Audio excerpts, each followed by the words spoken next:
program is brought to you by Newsworks in cooperation with the City of Eau Claire. This program is simulcast on WRFP-LP 101.9 FM. The meeting of the Eau Claire City Council will now come to order. Please rise for the Pledge of Allegiance. I pledge allegiance to the flag of the United States of America and to the republic for which it stands, one nation, under God, indivisible, with liberty and justice for all. Madam City Clerk, please call the roll. Councilmember Anderson. Here. Beaton. Benjamin. Here. Berge. Here. Christofferson. Here. Emmanuel. Gregert. Here. Klinkhammer. Here. Lohr. Yeah. Weld. Here. Worthman. Here. Thank you, and welcome to this Monday's May 13th meeting of the Eau Claire City Council. During its Monday meeting, the Eau Claire City Council conducts public hearings, listening sessions, and public discussion where residents in our community are invited and encouraged to ask questions and weigh in on important issues. We will be making at our legislative session either tomorrow at 4 p.m. in these chambers or in the coming weeks and months ahead. I want to extend a sincere welcome to all of you joining us this evening in person or remotely. We want to thank Valley Media Works for live streaming this proceeding to those of you not able to join us in person. To watch, please visit valleymediaworks.org or visit the government channel, which is 994 on Spectrum Cable. And note that it is also simulcast at 101.9 FM. You can also find past meetings on YouTube under the Chippewa Valley Media Works channel. If you plan to address the council this evening, I will briefly review the protocol. Once an agenda item is introduced, staff will present on that item, and following that presentation, the council may have questions to clarify the issue. We then will open the item for public input. Once the item is open for comment, please come forward one at a time. When you approach, please begin by announcing your name and address, and then begin sharing your comments. We welcome you to speak for 5 minutes. You will see 3 lights before you. The first light is green, which will illuminate when you begin. It will then turn yellow to let you know that you have 1 minute left. When the light turns red, that indicates that you've reached your 5 minutes, and I will politely invite you to wrap up your comments. Sometimes council members will have follow-up questions, so please give us a moment before leaving the podium. If you wish to speak on that item, if you wish to speak on an item that is not listed on the agenda, you may do so during the public comment period at the end of this meeting. If you haven't done so yet, please write your name and your Eau Claire address on the sign-up sheet on the table at the back of the room. Lastly, if you do not wish to speak at the podium, you can fill out a comment form, which is also on the same table at the back of the room, and those are then distributed to council members ahead of our legislative meeting tomorrow. As it is and at any other time, you're welcome to email or call the council members outside of this meeting. Our contact information can also be found on the website and on the back table as well. With that introduction, we'll get on to our first order of business. There's one item scheduled for a public hearing on tonight's agenda. Item number 1 is a request to rezone property from C3H to C3P and to adopt the general development plan for commercial development plan and final site plan for commercial development located at 2703 Craig Road. Mr. Allen? Thank you, Council President Weld and members of the council. Before this evening is a request, as noted, to rezone property from the current C3H, which is a highway commercial designation, to C3P, which is a planned development designation, and to adopt the general development plan for commercial development and final site plan for commercial development located at, again, this aerial photo showing 2703 Craig Road. The applicant is Advanced Engineering Concepts on behalf of the property owner Craig Road Lodging, LLC. Again, with this request, it would include the site plan approval for multiple phase redevelopment of the site. The parcel is approximately 5.28 acres in size, and it's located within the gateway corridor of the city from I-94 and Highway 37. Again, the property is currently zoned community commercial with a highway overlay. Proposed to have community commercial with planned development. The planned development, in this case, would simply allow the setbacks to be reduced from the current highway overlay designation. A setback along Highway 37 Atrium Court is 70 feet. Along Craig Road and Harvest Court is 30 feet. The applicant is proposing a 30-foot setback along Highway 37 and Atrium Court and a 20-foot setback along Craig Road and Harvest Court. So staff is in support of this request, given the fact the frontage road, Harvest Court, shown right here, is along Highway 37. So again, without direct access to Highway 37, which has that 70-foot setback, that is then turning the applicant to request the reduced setbacks again as part of this planned development. So just to show quickly here, the site plan as proposed. The redevelopment is showing a 3-phase development, which is also a 3-lot development. It does show demolition of the existing Clarion Hotel and the vacant Green Mill restaurant. Showing that here, current conditions. First phase of the redevelopment is a 4-story, 90-room limited service hotel. Looking in this area here. Site plan shows approximately just shy of 15,000 square foot hotel. Again, this phase 1 or lot 1 is identified here. The hotel requires parking of 95 stalls. Proposed parking is 98. And again, staff and the developer will need to work through pavement and access at this location. I'll mention a little bit more about that here momentarily.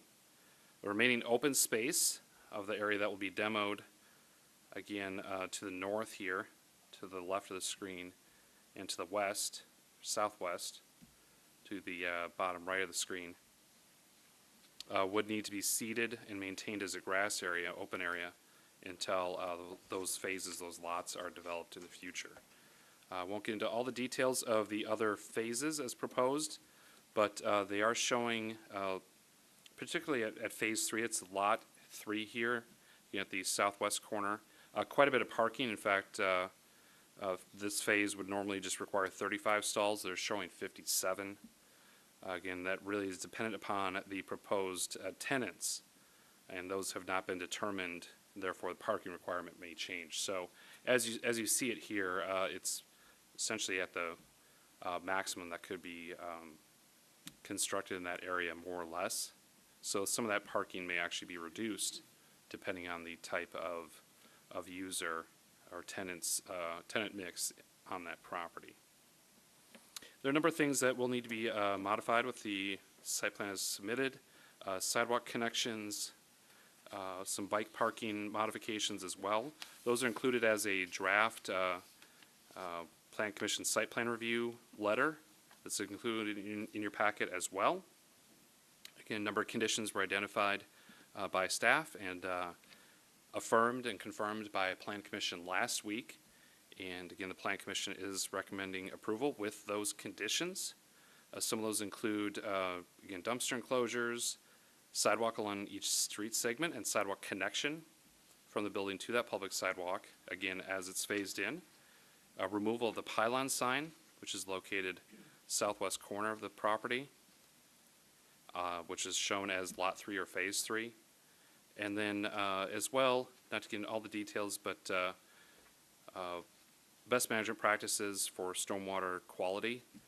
Even though they're reducing the overall impervious from its current condition, there'll be some stormwater quality provisions that will need to be installed. You can see some of those generally provided for on the east side, and then some of these landscape island areas within the property as well. So that'll be more fully fleshed out as those phases come online.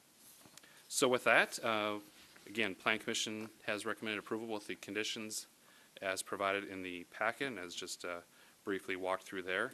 And I'm happy to stand for any questions. Thank you, Mr. Allen. Any questions? Councilmember Worthman.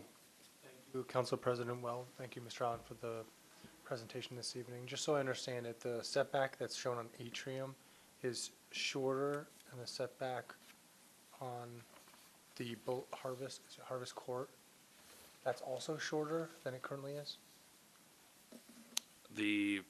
So along Atrium Court, which is also along, let me show a better picture here, jump back here. Yeah, Atrium Court Yeah. and Highway 37, that is a 70-foot setback. And along Craig Road, the west, Harvest Court is 30 feet. They're requesting 30 feet along Atrium Court, it's on the south instead of the 70, and then 20 feet along both the east side and the west side, Harvest Court and Craig Road. No changes requested along Mondovi Road. Any other questions for Mr. Allen? I don't see any. Thank All right. you. Thank you. Is there anyone here this evening that's, would like to speak to this agenda item? No? Anyone here? All right. Then we'll close the public hearing item and move on to our public comment period. If there was anyone that wishes to speak and hasn't signed up yet, if you would add your name to the list that Ms. Morol is just.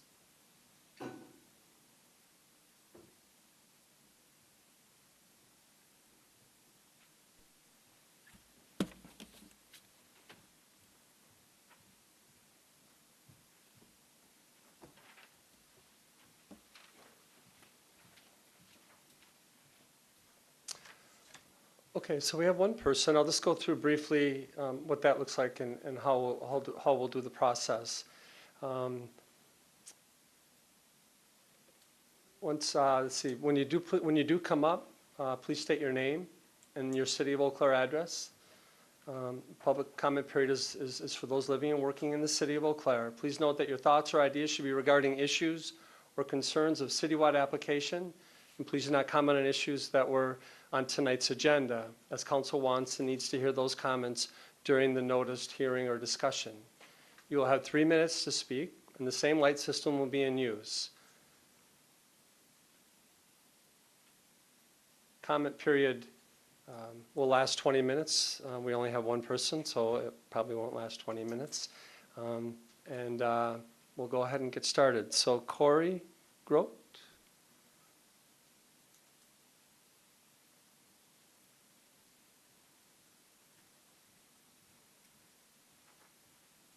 Good evening. Good evening, Council President and council members. My name is Corey Grotte. I reside at 2428 LaSalle Street in Eau Claire, Wisconsin. I am an urban beekeeper, and I would like to speak on the City Ordinance 6.14 honeybees. Okay. Recently, on March 8th, all urban beekeepers were sent a letter of the changes that were made to the urban beekeeping. After I reviewed these, I saw a few things that I had concerns with. The first one was the licensing period. For the past 4 years, licensing period was from April 1st to March 31st, which happened to be the same season as beekeeping. Now, by changing it to January 1st to December 31st, this can put a burden on a beekeeper that chooses not to keep bees in the future. By the permit expiring on December 31st at the same time that we're winterizing bees and do not know if our bees have survived the winter yet, we are required to pay the $75 fee in order just to see if our bees survived. So this brings a concern to me. I myself believe I'm in beekeeping for the long run, but any new beekeeper, especially an urban beekeeper, this can be a financial burden on them. So that is my first concern of the ordinance change. My second is the fees. For the past 4 years, I've been keeping bees here in the City of Eau Claire, and I thank the council for passing the ordinance back then. The fees have always been $35, and now they're raised to $75. Now the difference between the $35 and $75 just happens to be the same amount of honey that I leave per hive for the bees to survive. So you're putting a financial strain on me in that point. I don't know if these things were raised when I first got the city ordinance, I contacted the health department first because I was told that the health department was the ones that raised concerns about it. They told me that they were not, that it was the Bee Club. So I spoke to the Bee Club. The Bee Club said nobody from the Bee Club spoke on behalf or was aware of any changes that were going on. I did see that this was brought up back in October in front of the council, and it was tabled for almost 4 months. And I guess one of the questions I had is during those 4 months, what was brought up and what was for. Lastly, I would just like to tell the city council that I am proud to be an urban beekeeper. My family and I like going outside in our backyard, watching them work, and more importantly, what they do for our community as a whole. Just me as an urban beekeeper, everybody's benefiting, but I'm being penalized with the fees. La Crosse, Wisconsin, $5 permit fee due every 5 years. Green Bay, one-time fee, $10. Milwaukee, Wisconsin, $87. And our state capital, Madison, $10 annually. So why is Eau Claire $75? Thank you, council. Thank you, Mr. Grove. I do have packets for everybody of the research that I did. I don't know how to go about giving them to you guys. Sure. There is one for everyone. Yeah, Ms. Morrell can hand them out. Thank you. Thank you. Is there anyone else here that wishes to speak this evening? Seeing none, we'll end the public portion of this council meeting. There being no further business to come before this council, on a motion by Councilmember Emanuel and seconded by Councilmember Berge. And without objection, this meeting is adjourned by unanimous consent. Thank you. Enjoy the night. The Eau Claire City Council meeting will return in a moment. Newsworks is made possible by continuing community support. If you would like to volunteer or make a donation, please contact us via phone at 715-839-5067 or online at valleymediaworks.org. This program is simulcast on WRFP-LP 101.9 FM. We now return you to the Eau Claire City Council meeting. I'd love to be part of all these projects, but I'll just have to watch them all happen from my office. So with 30% of Eau Claire jobs downtown in Eau Claire, I just think it's really important to keep the downtown momentum going. I know the talk is about affordable housing, but we're so fortunate to have all of our older neighborhoods surrounding the downtown. These are smaller homes built closer together, and they allow residents to live close to the downtown action and at an affordable price. I think the use of neighborhood plans, rezoning, as well as the intensified code enforcement we put in place will really help these areas to become even more desirable. I think the downtown benefits all these surrounding neighborhoods, so let's keep it going. So I just want to close and say thank you again to city staff, acting city manager Jay Wenzems, and the rest of city staff that I was able to work with, and to all council members, and both past and present, and especially well, my daughter Ashley's not here tonight, but my son Eric and my wife Lisa back there, who supported me and put up with me these past 6 years. Thank you to everybody.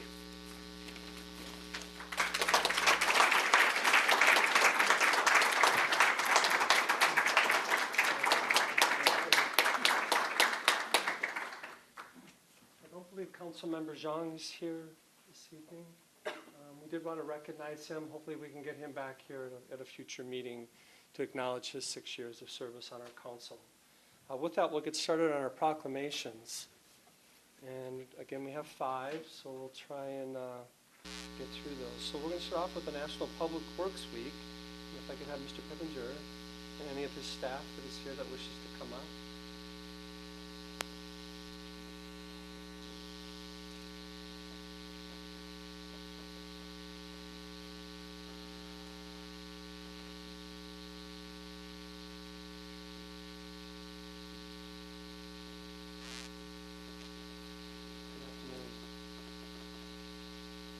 Our proclamation reads in regards to National Public Works Weeks. Whereas the year 2019 marks the 59th annual National Public Works Week sponsored by the American Public Works Association. And the theme is starts here. And public works infrastructure, facilities, and services are an integral part of our citizens' everyday lives. And the support of an understanding and informed citizenry is vital to the efficient operation of public works systems and programs such as water, sewers, stormwater management, streets, engineering, parking, equipment maintenance, public buildings, and grounds, and public transit. The health, safety, and comfort of this community's residents greatly depend on these facilities and services. And the quality and effectiveness of these services, as well as the planning, design, and construction of facilities, are vitally dependent on the efforts and skills of our community services and engineering employees. And the efficiency and the qualified and dedicated personnel who staff the community services and engineering departments and offices is materially influenced by the people's attitude and understanding of the importance of the work that they perform. Now, therefore, I, Terry Weld, President of the Eau Claire City Council, on behalf of the entire City Council, do hereby proclaim the week of May 19th to May 25th, 2019 as National Public Works Week.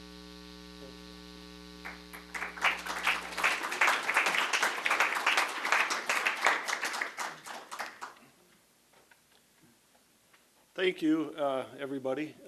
Again, Public Works within the city of Eau Claire is certainly has a big impact on everybody's lives in Eau Claire, not only people that live here, but people that visit.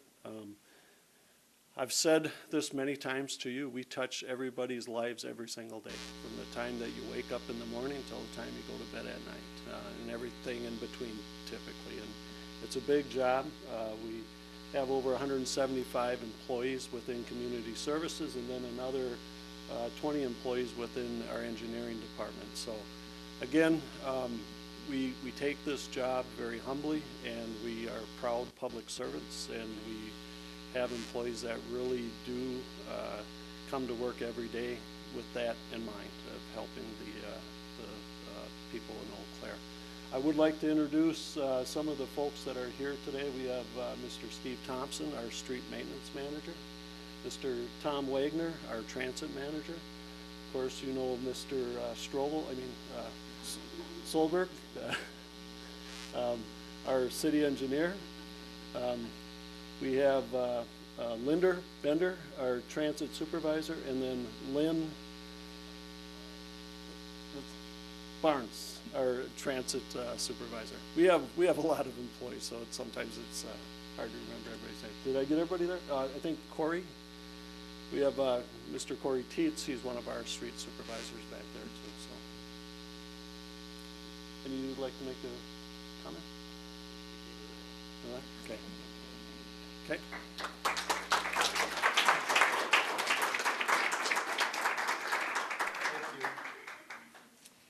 Next, if I could have Deputy Fire Chief of EMS and Operations, Mr. Schultz, come up.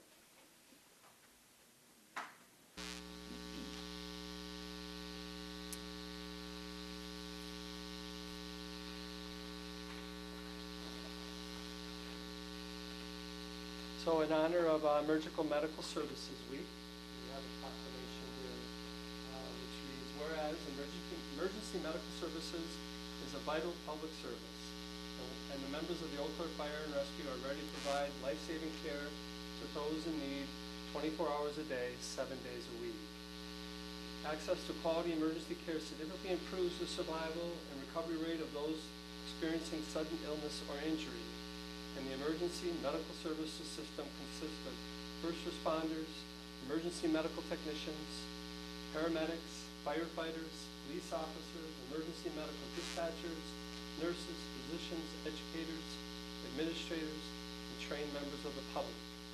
And the members of the emergency medical staff services team, whether career or volunteer, engage in thousands of hours of specialized training and continuing education to enhance their life-saving skills.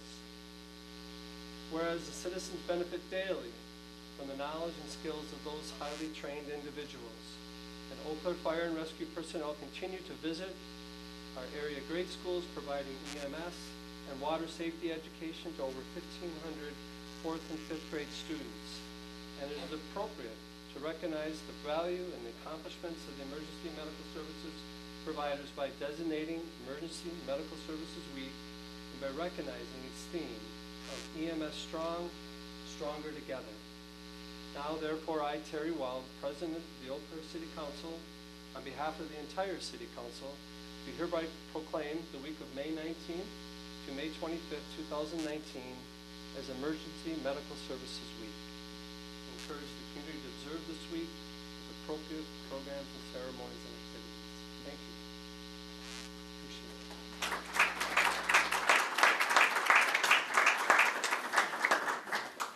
Thank you, everybody. Appreciate it.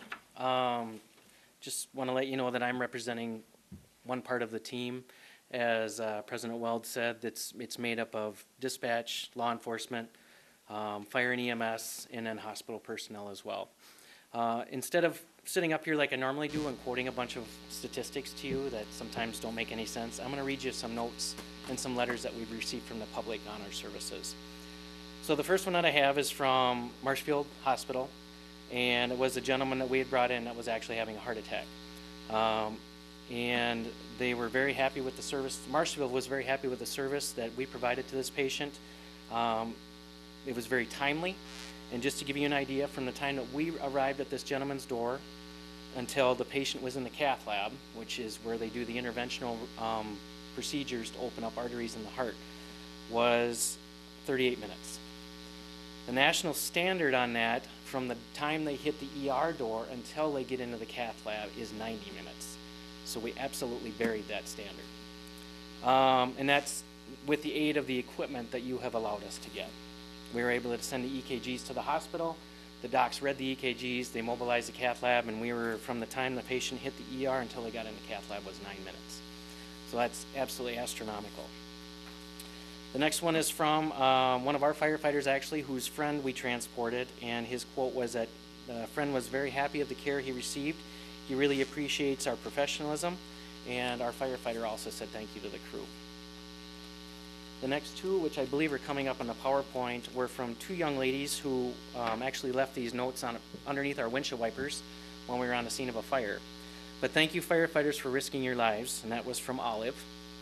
And the other one was, thank you, firefighters, for risking your lives to put out the fires. You are some of the bravest people I've ever seen. If it wasn't for you, that house might have been burned up, and thank you for, you guys are awesome. And that is from Caitlin. Another one was from a family that said that they were very impressed with our crew, very impressed with how well they handled the patient. The crews did a good job with him and the dog. Can't forget the dog. And then the last one that I have is that from a lady that we work with on a regular basis at the tech school, and her fiance was having some issues, and she said she knew that he was in very good hands, and when it happened, and she was very happy with the care that he received. So once again, thank you very much. Appreciate all your support, and have a good day.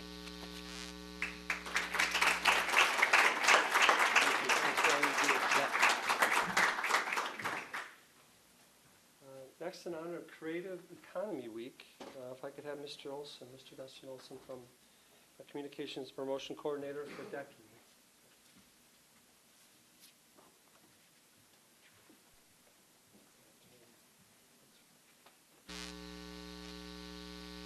So our proclamation reads, again in recognition of the Creative Economy Week, whereas the City of Eau Claire recognizes the investment in creative economy development, creative placemaking, and civic engagement through the arts, heritage, and creativity is important to the health and vibrancy of our community and its future.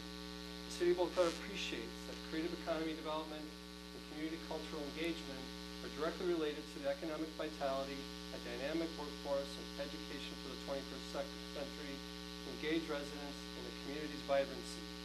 And the City of Eau Claire celebrates many impressive creative economic activities, projects, and initiatives, such as education programs at arts centers, revitalization initiatives, and civic engagement projects. And the City of Eau Claire recognizes the investment in creative economy is critical for the Wisconsin success for these reasons. The The arts mean business. The arts add to our economy. The arts engage. The arts drive tourism. The arts are an export industry. The arts spark creativity and innovation. And the arts have a social impact. Now, therefore, I, Terry Weld, President of the Eau Claire City Council, and on behalf of the entire City Council and the citizens of Eau Claire, do proclaim the week of May 11th through May 18th, 2019 as Creative Economy Week.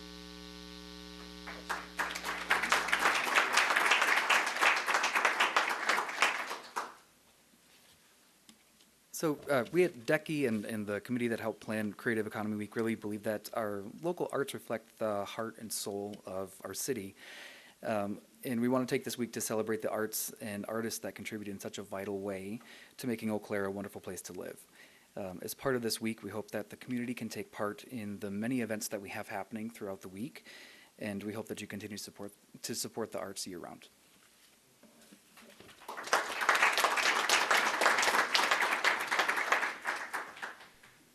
Next, our proclamation recognizing American Legion Poppy Days. And here speaking on their behalf is Ms. Anne Marie Hepner. Good afternoon. Good afternoon. Thank you. Yep, thanks for coming. So our proclamation reads as follows. Whereas America is a land of freedom, preserved and protected willingly and freely by citizen soldiers, and millions have answered the call to arms and have died on the field of battle. And a nation of peace must be reminded of the price of war and the debt owed to those that have died in the war. And the American Legion family has long utilized the red poppy as an official flower and a symbol of this debt. And wearing a poppy will unite citizens who decide to show their patriotism. Now, therefore, I, Terry Weld, President of the Eau Claire City Council, on behalf of the entire City Council, do hereby proclaim May 23rd, 24th, and 25th, 2019 as American Legion Poppy Days in the City of Eau Claire and commend this observance to all citizens. Thank you.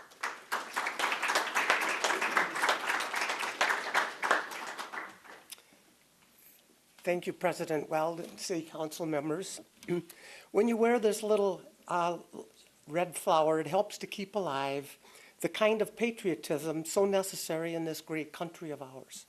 The poppies we are distributing in return for contributions are made by veterans to remember veterans and to help veterans, and all funds derived from the distribution of poppies are used exclusively to help veterans to aid active duty military members and to assist their families, especially here in western Wisconsin. Thank you again.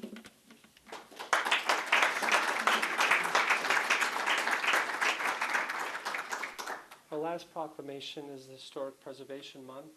In recognition of that, if I could have Mr. John Mann, Chairperson of the Landmarks Commission, please come up.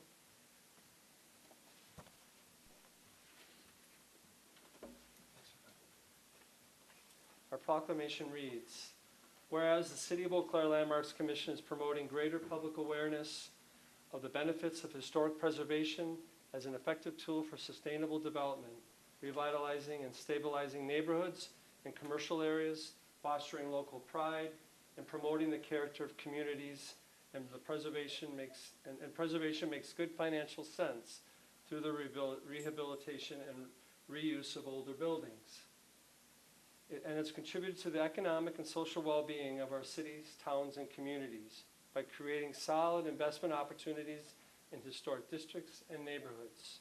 And it is important to celebrate the role of our history in our lives and our contributions made by the dedicated individuals in helping preserve tangible aspects of our heritage that has helped shape us as a community. Whereas Eau Claire has 7 designated National Register historic districts and 2 locally designated districts that include over 780 properties. And the month of May has been designated as Historic Preservation Month by the Wisconsin Historical Society. Now, therefore, I, Terry Weld, President of the Eau Claire City Council, and on behalf of the entire City Council, do hereby proclaim May 2019 as Historic Preservation Month. City of Eau Claire and encourage the citizens of Eau Claire to celebrate the role of the heritage and historic buildings that have helped shape our city. Thank you.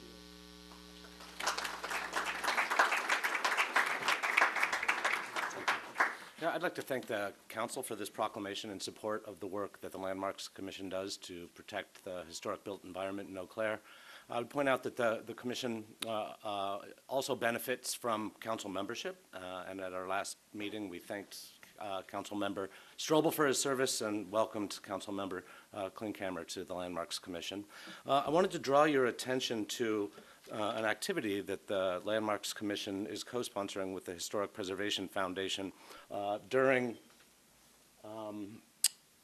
Historic Preservation Month. That'll come into focus, hopefully.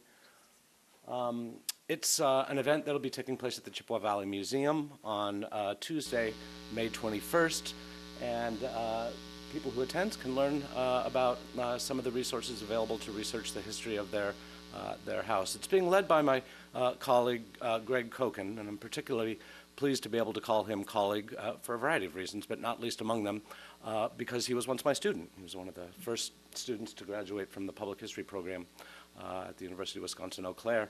And then I just wanted to provide 5 reasons why the council and the people of Eau Claire more broadly should continue to support historic preservation in this community.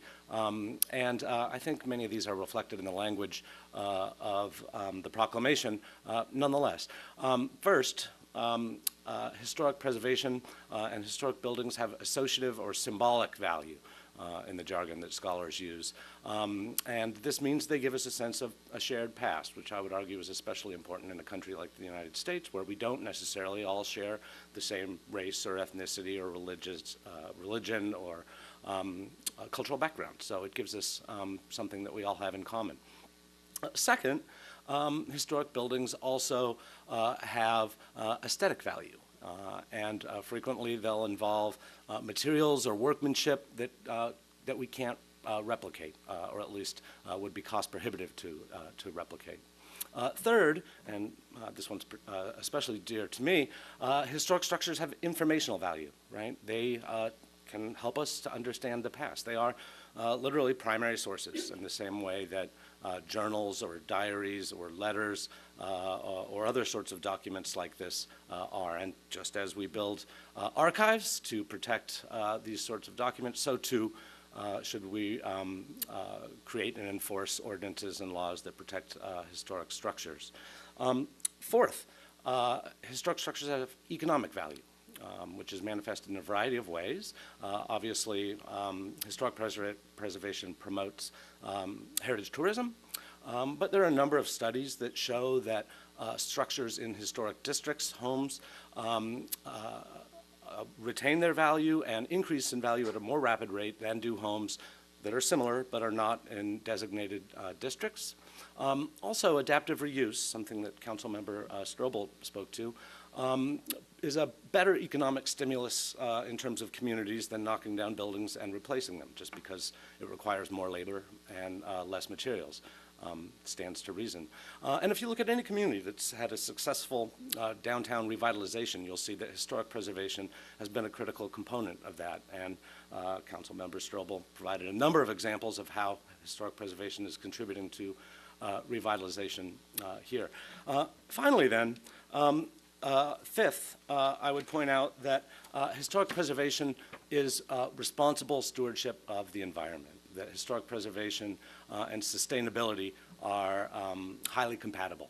And don't take my word for it. I brought here for you the summary of a study commissioned by the National Trust for Historic Preservation. So this provides a summary of its findings, as well as a link so that you can go to look to the full report, which is entitled The Greenest Building.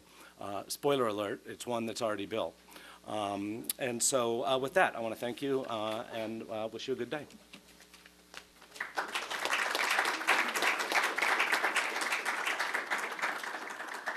And again, thank you to all of you that have helped serve and continue to help serve our community. It's greatly appreciated.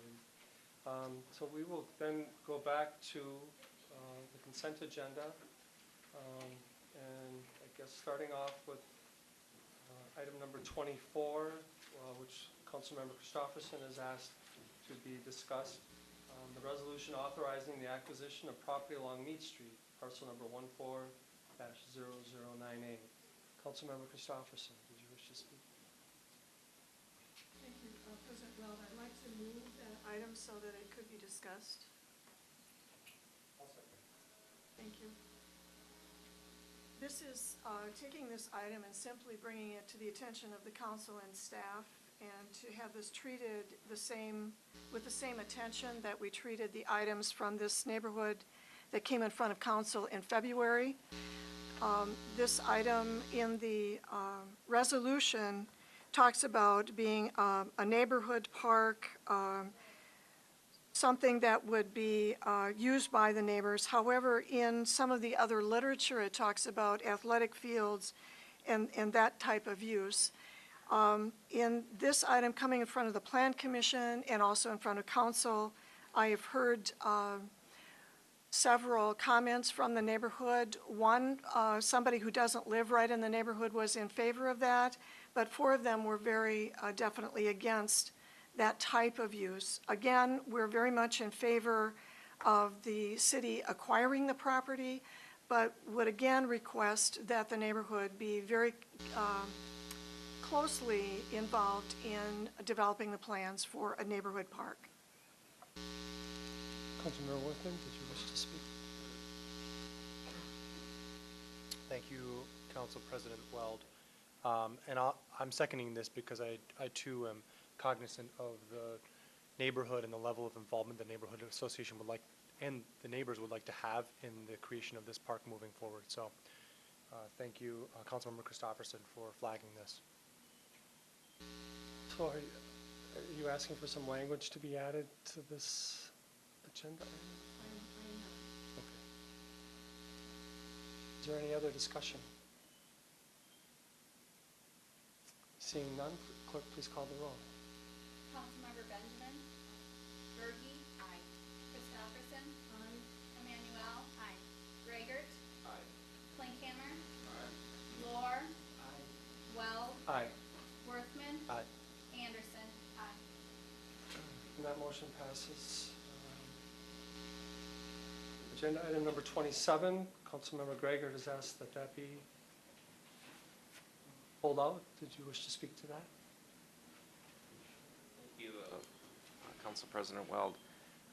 Yeah, I just wanted to lift this item up. It's focused on the contract for architectural and engineering services for the new bus transit center.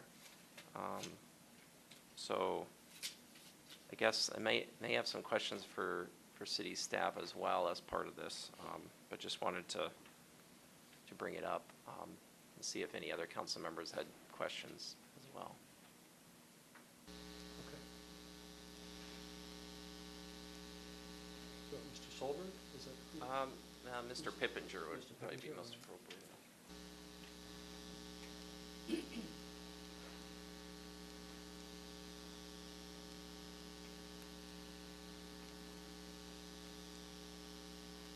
you, Mr. Pippinger. Good afternoon. I appreciated being able to receive the proposal that was from LHB, the company that is offered to do architectural and engineering for the new transit center. I guess I was wondering if you could provide a bit of perspective on what kind of help this contract move to being the recommended one in front of us, and then also what the public process is going to look like moving forward in light of that. Sure. The process that we went forward with the request for proposals for the design A&E for this project went out. We had 6 respondents to the proposal. We selected 3 as a short list that we brought in for interviews and presentations. Through that process, we selected LHB as our final. From that point, we went into a negotiation with LHB per Federal Transit Administration requirements. When we got to that point that we were satisfied with the cost of the project, or of their proposal, we've offered them, again, that's where we are today with the purchase recommendation. Looking forward, as the consultant starts its design work, again, they'll be working with city staff. A very large part of that is working with stakeholders and the user groups of the transit center. So throughout the entire process, it'll be very transparent. And before we bring it back through the Transit Commission and the City Council for approval, it will be vetted through those standard operating procedures that we always do with projects. Thank you. Follow-up question, is there going to be some sort of design committee made up of stakeholders and citizens as part of that? Well, it's typically the design staff and city staff, but we always bring in other, as we work through a design process, we bring in stakeholders. I wouldn't say there's going to be a committee formed on that. We don't typically do that, but we always go in and ask for the stakeholders' feedback. I mean, we start with something. We know what, we have a conceptual design there. We have some ideas, but it's not likely going to be the final output of what that project will be. But one other question. Certainly. And that's kind of related to some of the flexibilities that are maybe built in to this process as the design goes forward. I understand that there's a possibility that there's different ways that we could potentially save money or reprioritize things depending on what the architectural firm has available to them in terms of ideas. But one of them was about, I guess the two main questions I have, I guess how many buses would fit inside like a sheltered area within the transit center under this proposal? And then also, would there be underground parking, or would it potentially be all above ground parking? Well, again, those are design options. We haven't explored that because we haven't started our design yet, but all those will be looked at, certainly.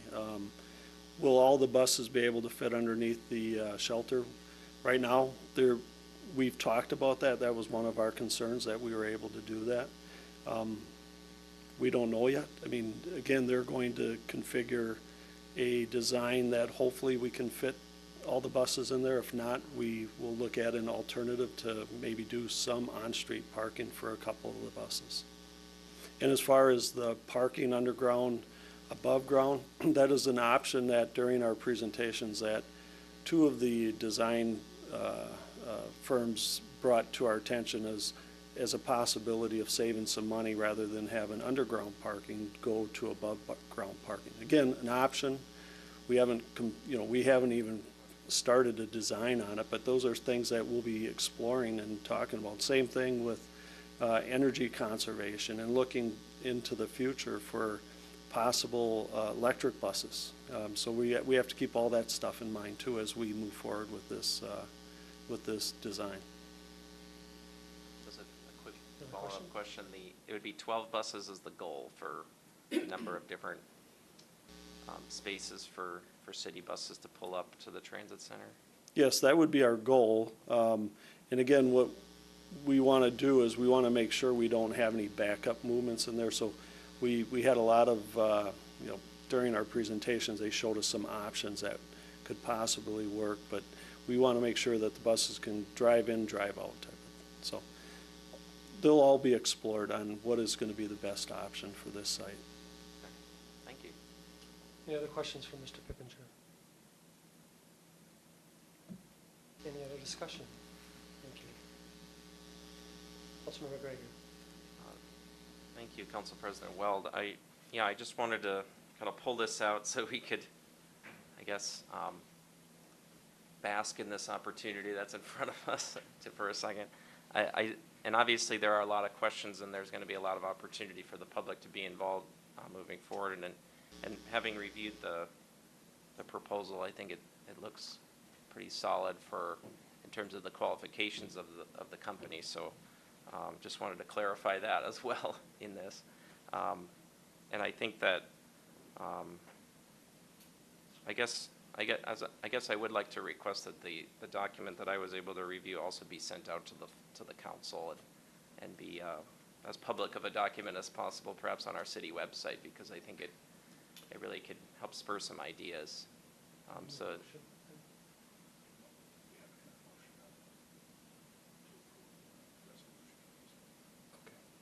So, is that your motion?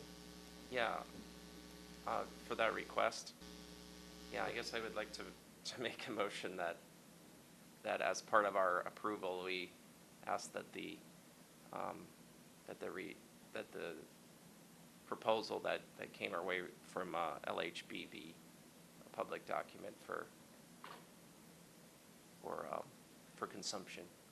Councilmember Worthman? Pardon? Oh, okay. All right, I'm sorry. So we'll move the item first. Okay. And we just had a motion and a second for that. First, okay.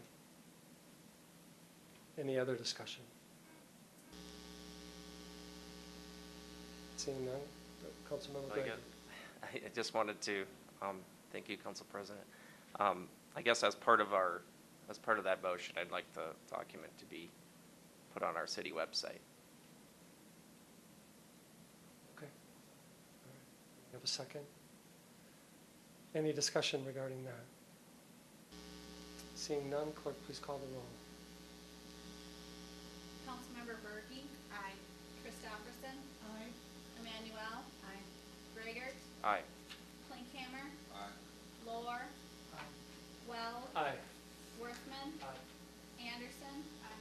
Benjamin? That resolution passes. We will then move to our business agenda, starting with item number 30, a resolution authorizing Downtown Eau Claire, Inc. to conduct the Cars and Trucks event during the summer of 2019 in downtown Eau Claire. Mr. Pippinger.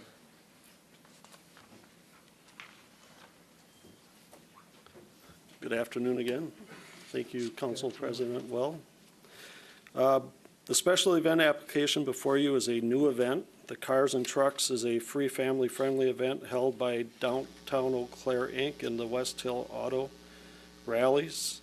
This event will occur on various dates starting on Saturday, May 18th from 9:30 a.m. to 2:30 p.m. and will take place on Graham Avenue between Gibson Street to Main Street and East Grand Avenue from South Barstow Street to Graham Avenue. Graham Avenue and East Grand Avenue will be closed. Graham Avenue and East Graham Avenue will be closed and barricaded off during this event. The event will include displaying classic cars and trucks along with food trucks to provide food and drinks. This will be the area where this will be Gibson Street. This is Graham Avenue. From Gibson Street to Main Street will be barricaded off, and then barricaded off from Grand Avenue from Barstow to Graham Avenue this way. This event will require City Council approval due to the event closing down of a city street. The Special Events Committee approved this event at our May 1st meeting. I'd be happy to answer any questions. Also, we have Mr. Dustin Olson from DECI here. I would be happy to answer any questions if you have. Any questions for Mr. Pippinger? Councilmember Gregor. Council President, thank you, Mr. Pippinger. I guess I was hoping to get some perspective on how this event will be able to function well with all of the construction in the area. So maybe if we could have a rundown of the construction and closures that you foresee during the time period of this event, because I understand that the West Grand Avenue, or the Grand Avenue footbridge will be closed down for for part of it, and then Lake Street, and then there's also the trail on the river that I understand is being redone. So I don't know if you could give us some perspective on that and how this event can make sure we still have good bike and pedestrian flow through there. Our special event committee consists of a staff member from engineering, and we don't believe that it will be that impactful for those areas. I know during this period, one with the other dates being on June 11th, July 16th, August 17th, and September 17th, that there will be some streets closed down during the time period. It wasn't felt that it would be impactful to the traffic in this area. Thanks. Follow up? No, not really. Any other questions for Mr. Pippinger? No, thank you. So on a motion by Councilmember Lohr and seconded by Councilmember Christopherson, this item is moved. Is there any discussion? Councilmember Christopherson. Thank you, President Weld. I simply want to commend the staff and Becky and anyone that was participating in this. I read through the consent agenda, there are a number of creative, unusual, fun events that are scheduled for downtown. This one being new, I think really commends the work and attention and cooperation. These are not standalone. It requires a lot of collegial support, and we should be very proud and grateful that these are coming forward. Great, thank you. Any other discussion? Seeing none, clerk, please call the roll. Councilmember Christopherson. Aye. Emmanuel. Aye. Grigert. Aye. Klinkhammer. Aye. Lohr. Aye. Weld. Aye. Worthman. Aye. Anderson. Aye. Benjamin. Aye. Berge. Aye. And that motion passes. Agenda item number 31, a resolution authorizing Eau Claire United Soccer Club to conduct the Eau Claire United Soccer Tournament on June 7th through the 9th, 2019 at the Eau Claire Soccer Park. Mr. Pippinger. Good afternoon again.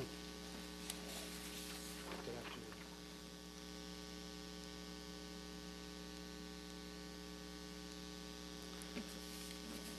The special event application before you is an event that has been home to Eau Claire for the past 23 years. The Eau Claire United Soccer Tournament will welcome 130 teams from 3 states. This event will occur on June 7th through the 9th and will take place at the Eau Claire Soccer Park in Bollinger Fields.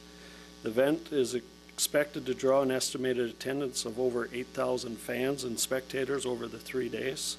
This event will require City Council approval due to 1,000 or more persons expected at the event. The Special Events Committee approved this event at our May 1st meeting. I'd be happy to answer any questions that you might have, and I don't believe the applicant is here. But seeing that they've had it for 23 years, it's a pretty solid event. So. Any questions for Mr. Pippinger? I don't see any. Okay. Thank you. On a motion by Councilmember Klinkhammer and seconded by Councilmember Grigert, this item is moved. Is there any discussion? Seeing none, clerk, please call the roll. Councilmember Emmanuel. Aye. Grigert. Aye. Klinkhammer. Aye. Lohr. Aye. Weld. Aye. Anderson. Aye. Benjamin. Aye. Berge. Aye. Christopherson. Aye. And that item is moved. Approved. Next is item number 32, a resolution granting a reserve combination Class B intoxicating liquor and fermented malt beverage license to Two Step LLC, doing business as Robecki's, 1004 Menominee Street. Christy L. Robecki, agent. Thank you. Councilmember, sorry, go ahead, Ms. Stromberger. Thank you. So this is an application for a reserve license. If this license is granted, that will leave 3 for the city, as we do have a quota of 20. The applicant was granted a conditional use permit in April by the Plan Commission for operation as a tavern. Their renovation plans are quite extensive and plan to begin construction on July 1, which would allow for an anticipated opening sometime this fall. They expect to hire about 12 to 15 staff members and be open for lunch and dinner, serving a menu that will appeal to families. They will be closing prior to bar time. They will be closing by 12:30 during the week, by 1:30 on Fridays and Saturdays, and by midnight on Sundays. License Review Committee had no objections, and the applicant is present if you do have questions for them. Any questions from Ms. Stromberger? I don't see any. Thank you. Thank you. On a motion by Councilmember Benjamin and seconded by Councilmember Anderson, this item is moved. Is there any discussion? Councilmember Worthman. Thank you, Council President Weld. And I just wanted to say, you know, looking at this application and knowing the extent of what's going to be offered at this location in terms of it being more family friendly, in terms of having food, and the opportunity to also renovate a historic space, I think sending a good signal in our community about you know, responsibility. And I also know this establishment has worked closely with the neighborhood association to make sure that they're doing their part to be good neighbors as well. And I think as we're looking down the road to the redevelopment of the entire Menominee Street corridor, that this establishment will prove to be a really good addition to what's yet to come. So, thank you. Great, thank you. Any other discussion? Councilmember Emanuel. Thank you, Council President Weld. I will be supporting this evening and want to echo what my colleague, Councilmember Worthman, shared. I do think that there is a question that I think council should really start thinking about, and we can schedule a time if we want to talk more about this, is what are we going to do with the reserve licenses that we have? Do we give them out until we run out? Is there some intentionality around them? We are starting to run pretty low on them, and that's would be an important policy discussion for us to have. So just going to park that as an idea. We should not address that this evening, but since we are we are considering allocating one of the few resources available, I think it's good for us to be thinking about that going forward. Thank you. Any other discussion? Seeing none, clerk, please call the roll. Councilmember Gragert. Aye. Klinkhammer. Aye. Lohr. Aye. Weld. Aye. Worthman. Anderson. Benjamin. Berge. Christopherson. Emmanuel. Aye. And that item is passed. In regards to a grant, item number 33, a resolution accepting and appropriating a grant from the State of Wisconsin Department of Health Services to support emergency telephonic assisted cardiopulmonary resuscitation services. Because this item amends the budget, a 2/3 vote of the elected members or 8 affirmative votes is required for adoption. It's a long word. I Yeah. struggled also. Yes. This resolution approves and appropriates a $12,000 grant from the Wisconsin Department of Health Services. The grant will cover training costs related to telephonic assisted CPR training for our telecommunicators. In 2017, Wisconsin Act 296 was passed that required communication centers to either provide telephonic assisted CPR or have a plan in place to transfer it to a communication center that did. Our communication center has practiced telephonic assisted CPR since the 1990s. And this funding will be used for new and current employees to get their certification or recertification. And I can take questions. Any Are there questions for Ms. Thompson? Councilmember Christopherson. Thank you, President Weld. I'm just curious, would we expect that $12,000 to completely cover the costs of new training? For, unless we hire a lot of people, because it ends by June 30th, actually, so we probably won't even spend all of that by then, so it will cover all of the training we need to do. Any other questions for Ms. Thompson? I don't see any. Thank you. So on a motion by Councilmember Emmanuel and seconded by Councilmember Berge, this item is moved. Is there any discussion? Seeing none, clerk, please call the roll. Councilmember Klinkhammer. Aye. Lohr. Aye. Weld. Aye. Worthman. Aye. Anderson. Aye. Benjamin. Aye. Berge. Aye. Christopherson. Aye. Emmanuel. Aye. Grigert. And that item is passed. Budget amendment, item number 34, a resolution authorizing the 2018 budget adjustments and an additional first quarter 2019 budget adjustment. Because this item amends the budget, a 2/3 vote of the elected members or 8 affirmative votes is required. Ms. Mason. Thank you. Before you this evening is a resolution authorizing 3 separate budget adjustment actions for the city's 2018 and 2019 budgets. The first one is for 2018 year-end budget adjustments. These budget adjustments are to bring the funds back within budget. That starts with $133,000 for the parking fund. This was related to special assessment street work and a transfer to TID 8. $112,600 for stormwater utility fund. This was also related to special assessments for street work and water service charges related to stormwater flushing. $57,900 for the Fairfax pool related to increased payroll costs due to the peak season activity, and a decrease in the general fund for $40,000 to bring us back in compliance with the expenditure restraint program. Next is additional 2018-2019 capital carryovers. For that, we have $5,400 for the land building equipment fund, $149,000 for the transportation improvements program, and $258,000 for TID 10. And finally, we have one additional first quarter carryover request for $600 for the fire department for a hazmat regional emergency response equipment grant. Are there any questions? Any questions? Don't see any. Thank you. Thank you. So on a motion by Councilmember Lohr and seconded by Councilmember Christopherson, this item is moved. Is there any discussion? Seeing none, clerk, please call the roll. Councilmember Lohr. Aye. Weld. Aye. Worthman. Aye. Anderson. Aye. Benjamin. Aye. Berge. Aye. Christopherson. Aye. Emmanuel. Aye. Grigert. Aye. Klinkhammer. Aye.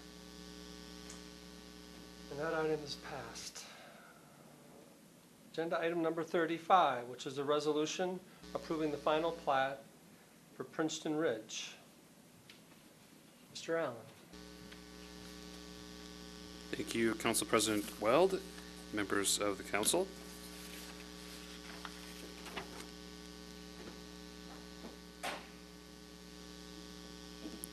Showing an aerial photo here just for reference sake. This is a request for final plat for Princeton Ridge, which would create 4 commercial lots. The area in question is just over 8 acres in size. This was heard before the Plan Commission at their meeting last week. They have recommended approval.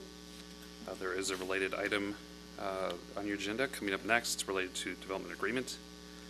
Show here too the general layout of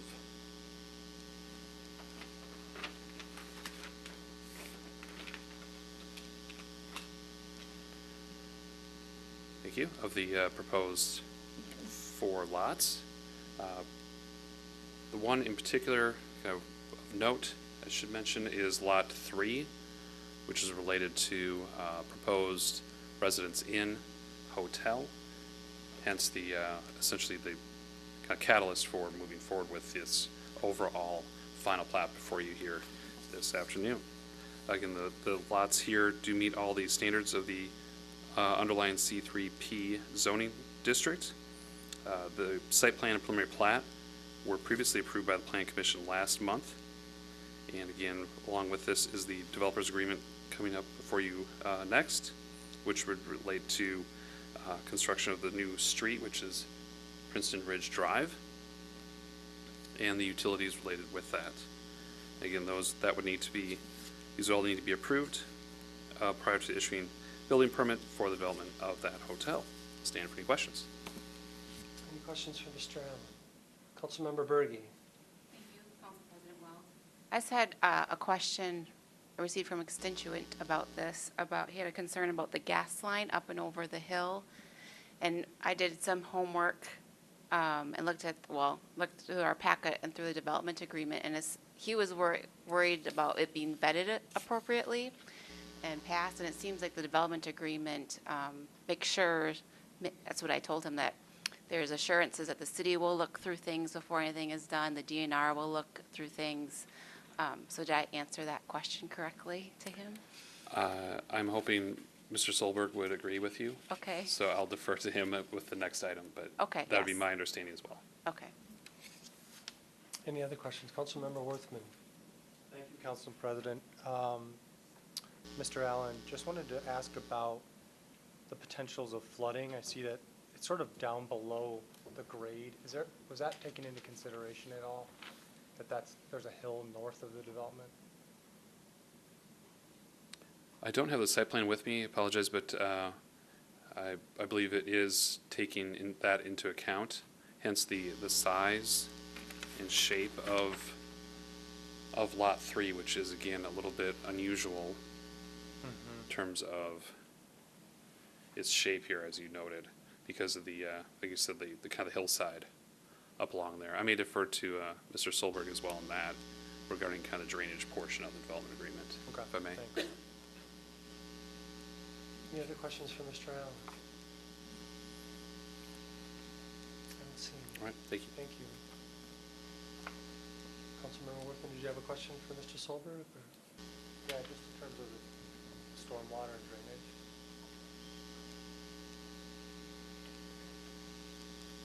This is something that, especially along the North Crossing and other developments, we've had issues with homes being built in areas that we then learn afterward are seeing flooding.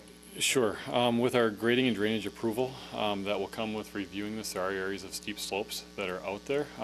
Our grading and drainage approval is not provided until we have our final plans from the developers, but with recent subdivisions in the past, in this general area, we have had a lessons learned with those to be a little bit more stringent with what we will accept for our approval.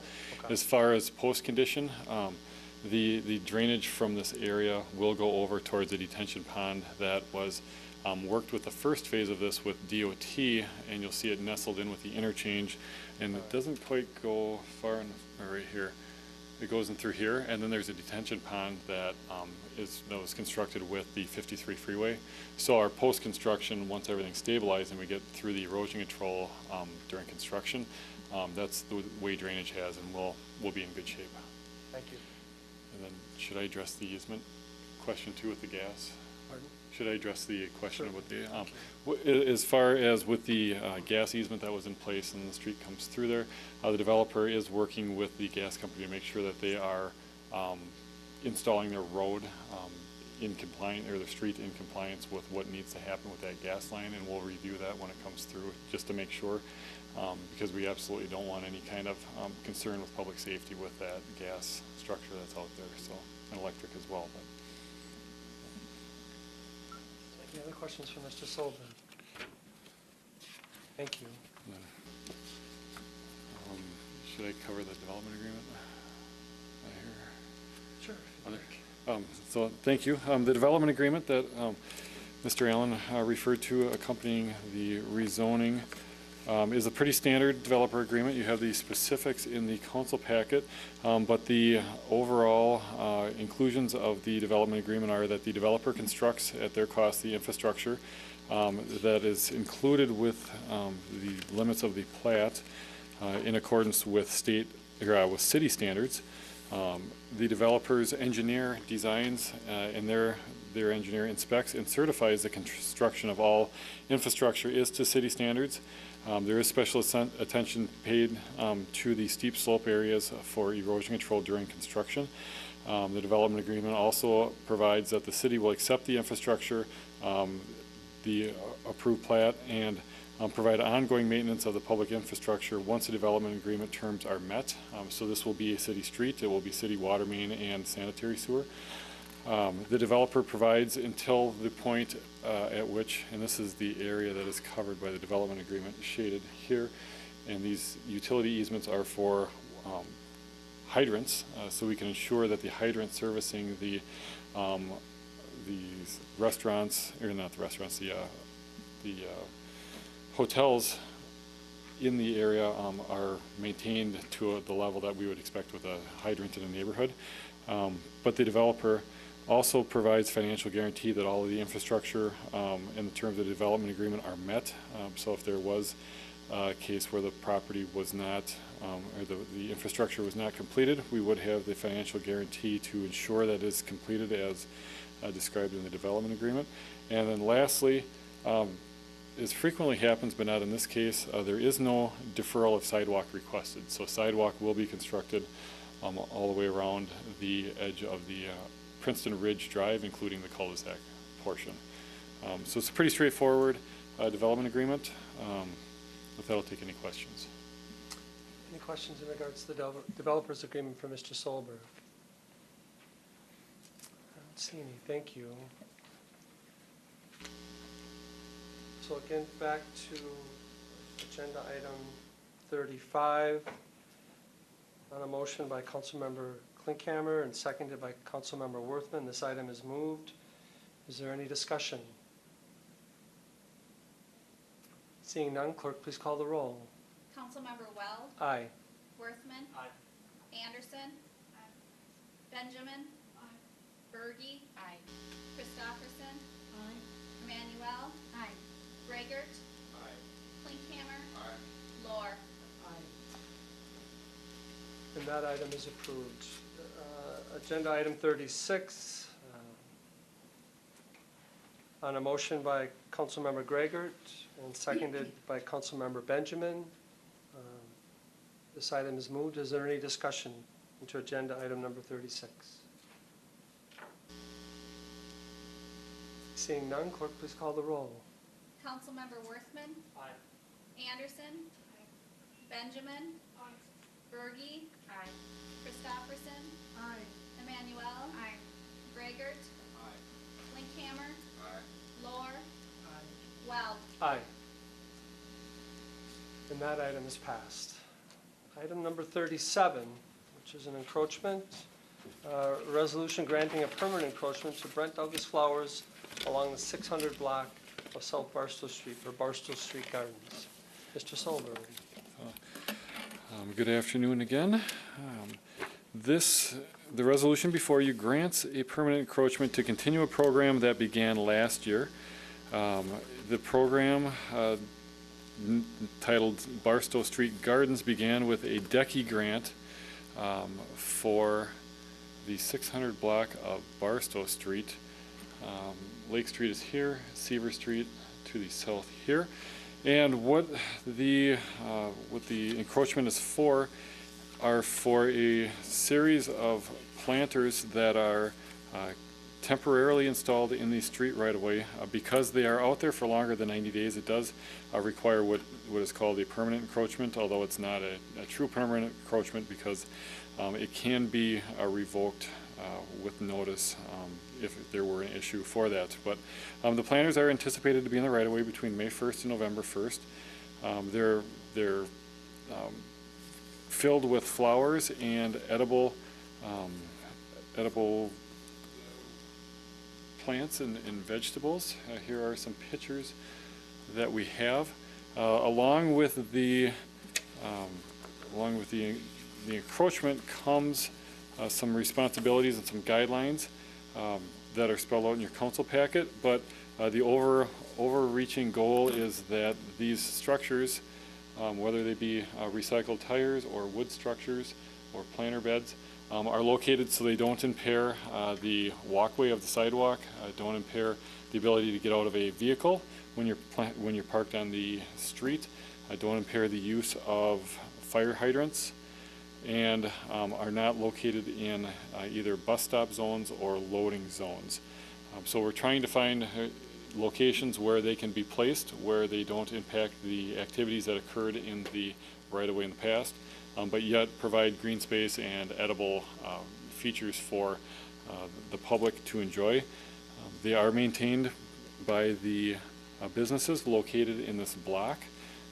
Since they were unveiled last year, we received overwhelmingly positive support for it, both for the edible portion, edible component, the green component with some of the recycled materials, and just the overall greening of that area of Eau Claire. So with that, the staff recommends granting the permanent encroachment for 5 years.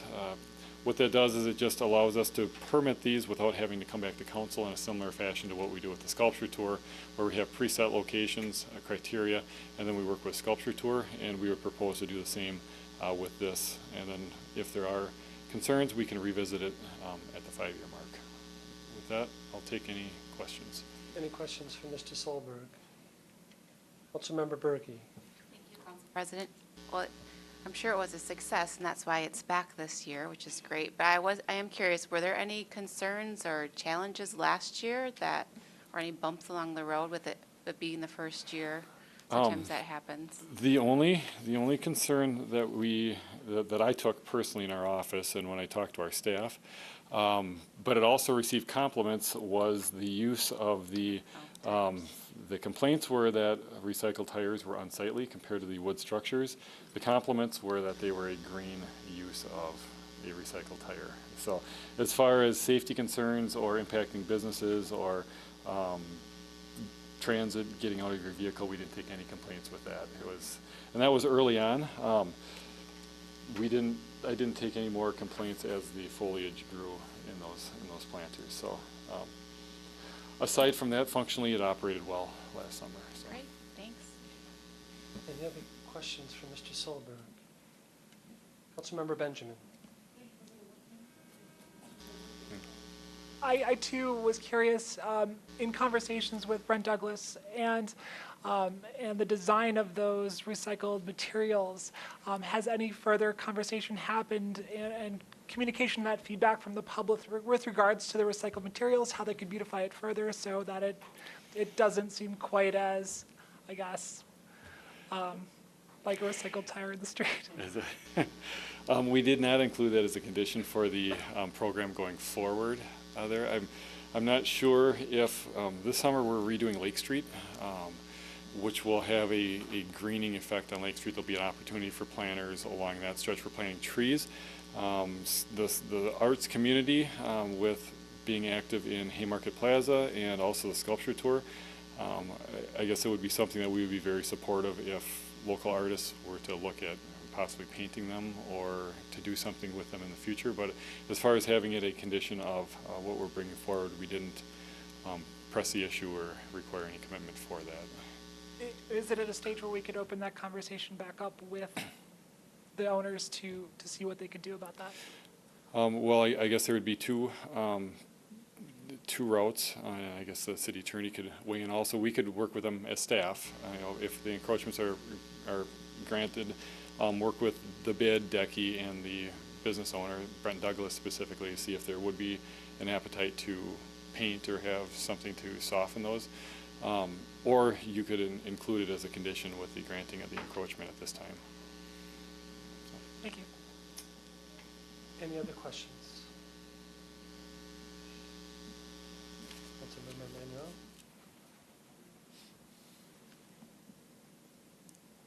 Thank you, President Weld. I think my question is premature. I would just invite our colleague, Councilmember Benjamin, if you wanted to see that, we'd have to make a resolution or a motion to one of those two pathways.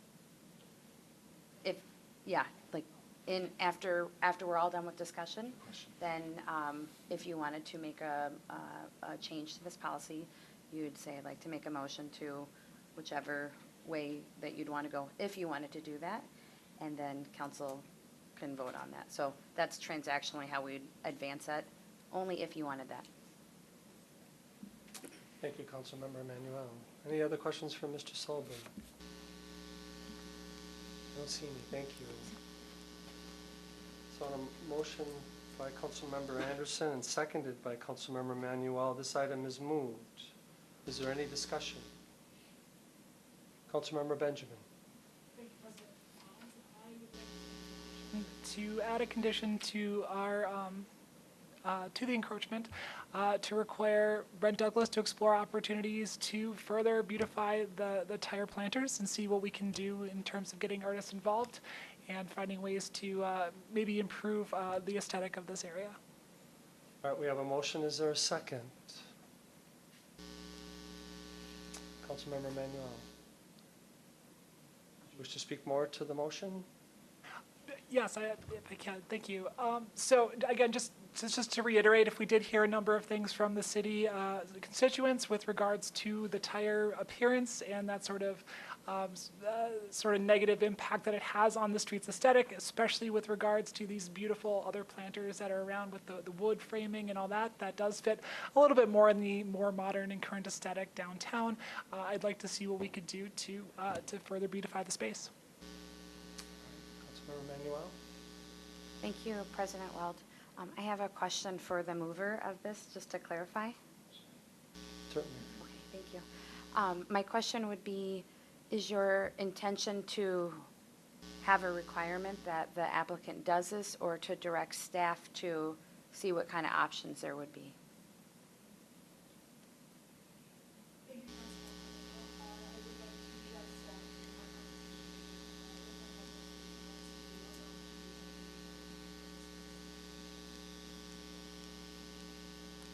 Did you have anything else you wanted to share? No? Is there any other discussion in regards to Councilmember Anderson? Can we just summarize what exactly this motion is directing us to do, so that we're all on the same page? Because I'm a little bit confused. Is this motion just to say we'll grant a permanent encroachment to Brent Douglas Flowers along the 600 block of South Barstow Street, and direct staff to encourage Brent Douglas Flowers to, embrace creative alternatives for beautification? Or I just want to make sure I know what we're talking about. Oh, may I? Thank you, President Weld. I would like to direct city staff to have a conversation with Brent Douglas prior to us approving the encroachment, just to understand what other opportunities they may be able to explore with regards to beautifying the space. Thank you.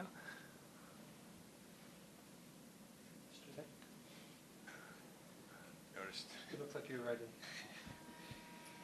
So that version, if I could, would then require postponement of this, because I think you said before the granting. So the action in front of you right now is granting. It's your authority to grant, not staff's.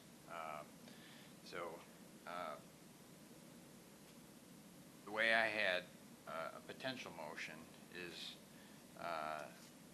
to request staff to discuss with Brent Douglas options to beautify the appearance of what, I think it was just the tire planters. So that would be a shorter version of it. I think the tricky part that perhaps Councilmember Anderson is still asking, and probably staff and Mr. Douglas would probably need some information on, is somewhat subjective of how one beautifies tire planters. So you gotta kind of help us out of what you want. Do you just not want tire planters, or what would you like to see there? I would like to see if what alternative proposals they could bring to replace the tire planters, or use the tire planters with some modifications.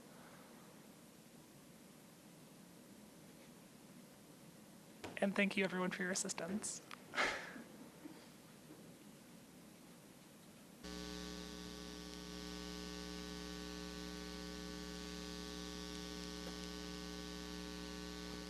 you want to read that back, or did you have a?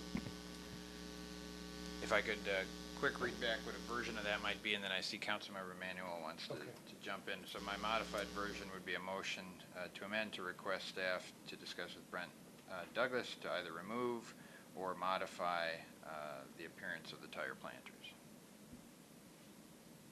Is that what you had in mind? Yes, thank you. Councilmember Emanuel? Thank you, President Weld. And thank you, Councilmember Benjamin, for helping us to get this discussed. So what I would say from my comfort level is that Brent Douglas is a genius at design. I have no question in my mind that just the hint of a conversation will, pardon the pun, plant a seed for some more creativity. He will know just what to do with it. And if he can't do anything with it, I'm also okay with that. So I don't think that we should postpone this at all. I think we should move this forward tonight. So as the motion reads, I think it is to direct staff to have this conversation. And if nothing changes, I'm also totally okay with that. And I don't think that will be the case. I think that Brent Douglas is a designer and very good at what he does. So I think it's the right nudge to say what else could be done. But whatever is decided after here, I would be grateful and very supportive. It's a gift that he's offering to the community. Thank you. Any other comments in regards to the Councilmember Berge? Council President, kind of to echo my colleague, Councilmember Emanuel, I am hesitant to direct him to, for sure, change it up. I think a conversation is wonderful, but if it stays as tires, then that's okay, knowing that it may require resources, time, and money to change it. And if this is a donation, I just want to be really cognizant of that and respectful of that. And it's wonderful he's already doing this. So I don't feel comfortable directing him to do something for sure. A conversation would be wonderful to talk about it. But yeah, so I just want that line to be drawn, that I thank Mr. Douglas for what he's doing already very much. So. Thank you, Councilmember Berge. Any other comments or discussion? Councilmember Benjamin. I do want to clarify that I think this is an amazing thing that he's doing for the community, and I appreciate this. My whole goal here is just to see what we can do to improve the overall aesthetic, and ask him to do that as part of moving forward with this, so that visitors to Eau Claire and other people in the downtown area who have seen this and have had a negative reaction won't have that reaction in the future. So, yeah. Thank you. Any other comments or discussion? You need the motion read back? Could City Attorney Nick, could you please read that again?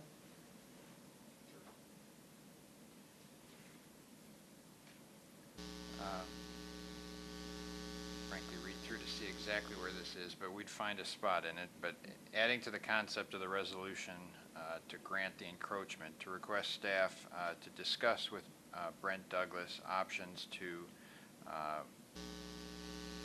either modify or remove the tire, modify the appearance of the tire planters. Thank you. Councilmember Klinkhammer. Inasmuch as Brent Douglas is not making a lot of money off the city on this, what if there are some options? Who makes the decision about whether the options that may be available are any better than what's there now?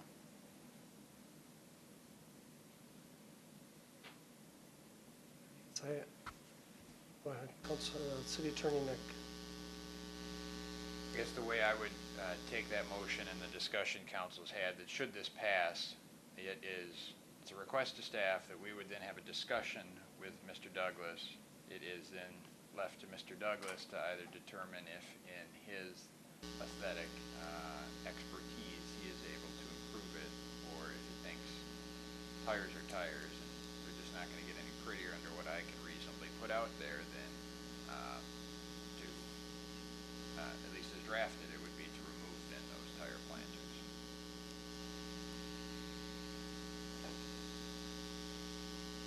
Councilmember Manuel. Thank you, President Weld. My understanding is not to remove them, is really just to have a discussion, so I might be not hearing that correctly. So that's not my intention. I would really just hope that this is a motion to have a nudge for a conversation, and whatever happens after that is up to ultimately the very generous and gracious designer and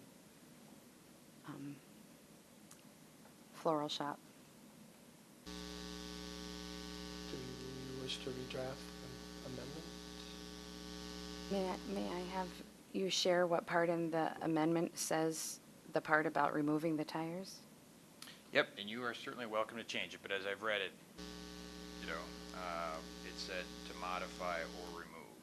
So it said to request staff to have a discussion with Brent Douglas to either modify the appearance of the tire, modify or remove, I think I said modify the tire, appearance of the tire planters or remove. So you could just remove the remove part if that's not your intent, but. So that's the question to you. Are you okay with that language change, Councilmember Benjamin? At this point, I would like to see it as modified. I'm sorry. I would like to.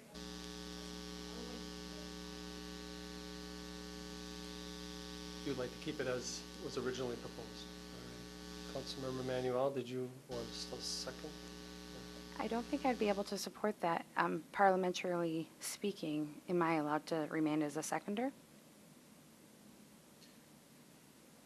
You can be the second for discussion. You don't have to vote for the amendment. Councilmember Klinkhammer. Where the tires may not have been my first choice.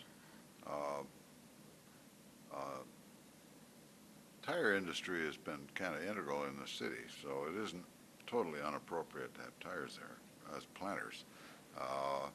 But if we as a council don't like the tires, then we as a council should probably fund something else and not expect Brent Douglas to go through that expense on his own. So I'm not going to support this amendment at all. Thank you. Councilmember Anderson. Yes, this is a tricky amendment for me because I like things that encourage artistic collaboration, but I'm going to side with my colleague, Councilmember Klinkhammer, in thinking that we shouldn't be making any kind of direction if we're not going to be funding that. And I think that part of the flourishing of an arts community is a variety of different kinds of aesthetics in our public spaces. So I just don't think I can support this as much as I like the idea of raising a conversation for more collaboration. Thanks. Thank you, Councilmember Anderson. Any other comments or discussion? Seeing none, clerk, please call the roll. Councilmember Anderson. Benjamin. Berge. No. Christopherson. No. Emmanuel. No. Raegert. No. Klinkhammer. No. Lohr. No. Weld. No. Worthman. That amendment does not pass. Back to the initial item. Is there any further discussion? Seeing none, clerk, please call the roll. Councilmember Benjamin. Berge. Aye. Christopherson. Aye. Emmanuel. Aye. Raegert. Aye. Klinkhammer. Aye. Lohr. Aye. Weld. Aye. Worthman. Anderson. And that item passes.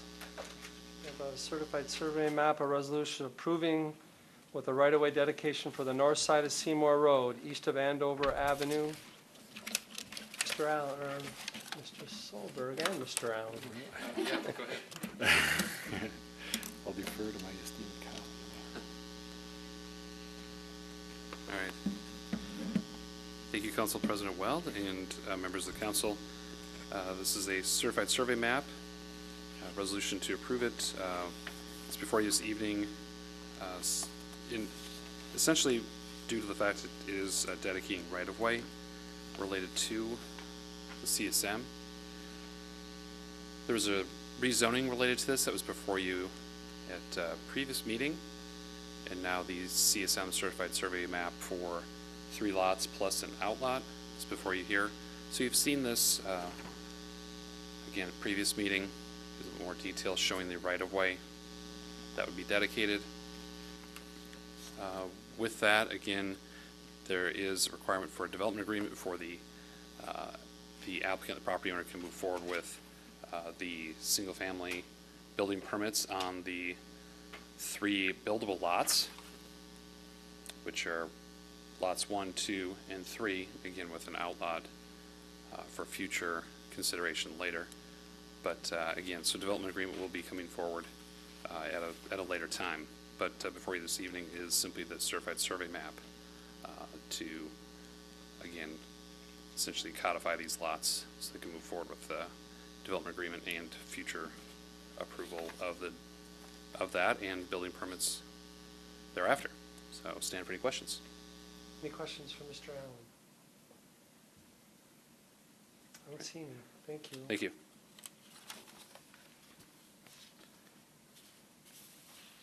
On the motion by Councilmember Berge and seconded by Councilmember Lohr, this item is moved. Is there any discussion? Seeing none, clerk, please call the roll. Councilmember Berge. Aye. Christopherson. Aye. Emmanuel. Aye. Raygert. Aye. Klinkhammer. Aye. Lohr. Aye. Weld. Aye.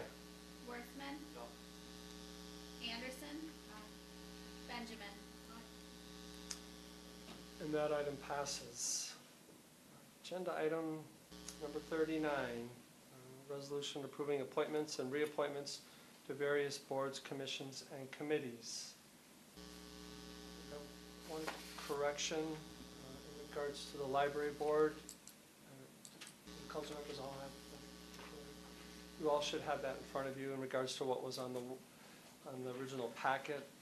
You'll see the corrected date is June 30th, 2019. So I'll go ahead and read the resolution approving appointments and reappointments to various boards, commissions, and committees. Be it resolved that the City Council of the City of Eau Claire does hereby approve the following appointments and reappointments to various boards, commissions, and committees. The Housing Authority, which is a new appointment for a 5-year term to expire April 30th, 2024. Mr. Paul Wenke. The Library Board, the new appointment to an unexpired 3-year term to expire on June 30th, 2019, Jill Markgraf. To the Plan Commission, a new appointment to a 3-year term to expire April 30th, 2022, Susan Wolfgram. To the Police and Fire Commission, a new appointment to a 5-year term to expire April 30th, 2024, to Wesley Escondo. To the Transit Commission, a new appointment to a 3-year term to expire April 30th, 2022, to Rose Fowler. To the Utility Appeals Board, a reappointment to a 3-year term to expire on April 30th, 2022, to Craig Breinholt and Joe Luganville. And then to the West Grand Avenue Business Improvement District, a new appointment to fill an unexpired 2-year term to expire on April 30th, 2021, to Marty Fisher Blakely. Are there anyone that wishes to I'm not sure how we work this, but if there's anyone that wishes to remove any one of these names for consideration? Councilmember Emmanuel. Thank you, President Weld. I would like to make a motion to replace the name for the Police and Fire Commission to Dr. Salika Ducksworth-Lawton.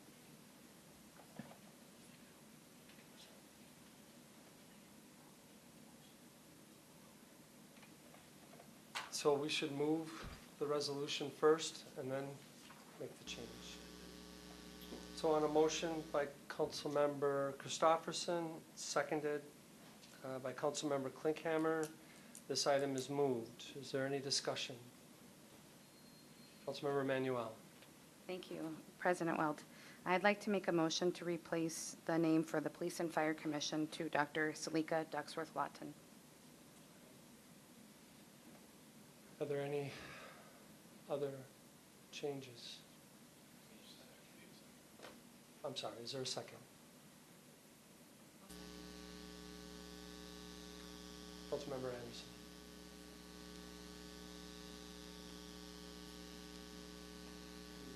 Go ahead with the original list. All right, so is there any discussion regarding the item that was, or the amendment that was moved? Councilmember Emanuel. Thank you, President Weld. I served for many years on the Appointments Committee, and it's a kind of a brutal committee. There's there's just a lot of reading that goes on in reviewing applicants, and our city is so lucky to have excellent applicants and citizens who are willing to serve, and I am very grateful. When I looked at really the call for the Police and Fire Commission, in my opinion, I felt that Dr. Ducksworth-Lawton stood out in the pool, and I can share a few reasons. I have many reasons. She has extensive service for public personnel committees, which is going to be one of the jobs on the Police and Fire Commission. She already has that experience. She also has many years of experience to review and interview applicants with the Eau Claire Police Department. Our city struggles with hiring diverse employees. I served on the Affirmative Action Committee when we had one with council members, and that was definitely an opportunity to address, and Dr. Ducksworth-Lawton has that experience as she served for 2 years as an Equity, Diversion, and Inclusion Fellow in a public institution. The commission also reviews citizen complaints, and she has a proven history of extensive partnership and experience of working with the Eau Claire Police Department, and as noted on her resume, to help maintain good relationships between marginalized communities. And she also has experience as a member of the Bias Incident Response Team. I have lots more, but I'll end it with 2 items. One is that some of her references are a former city attorney for our city and a former council member, Mr. Burl Middleton. And last but not least, we have 5 members on the Police and Fire Commission. The current outgoing member is a very strong and effective community female leader, and I think it's really good for our body to be mindful of aiming for parity in our boards and commissions that help to best reflect our constituencies. Thank you, Councilmember Emanuel. Councilmember Anderson, did you wish to add anything? I have nothing further to add, thank you. I'm sorry, what? Oh, I have nothing further to add. Okay. Councilmember Worthman. Thank you, Council President Weld. I'll speak to this as a member of the Appointments Committee, just to try to give a little background on the recommendation. Myself, Council President Weld, and Councilmember Beaton all serve on appointments. As you know, Councilmember Beaton is not able to make it today. This was a appointment that we really wrestled with, because we felt that both applicants brought a lot of experience to the table. And so we really went back and forth on this. It was really, in my opinion, came down to the fact that Mr. Escondo had been contacted by our city staff and had been made aware of the full commitment of Police and Fire Commission, which meets on a regular basis, but also meets extra on a couple of extra occasions to review officers, new hires, as well as any complaints that are made. Dr. Ducksworth-Lawton was not contacted or made aware of the schedule and commitment of this commission, and so we felt, knowing Mr. Escondo that it sort of tipped the scales toward him. However, since that time, I've had the chance to actually reach out as well to Dr. Ducksworth-Lawton and who has said that she can make this commitment and would like to serve.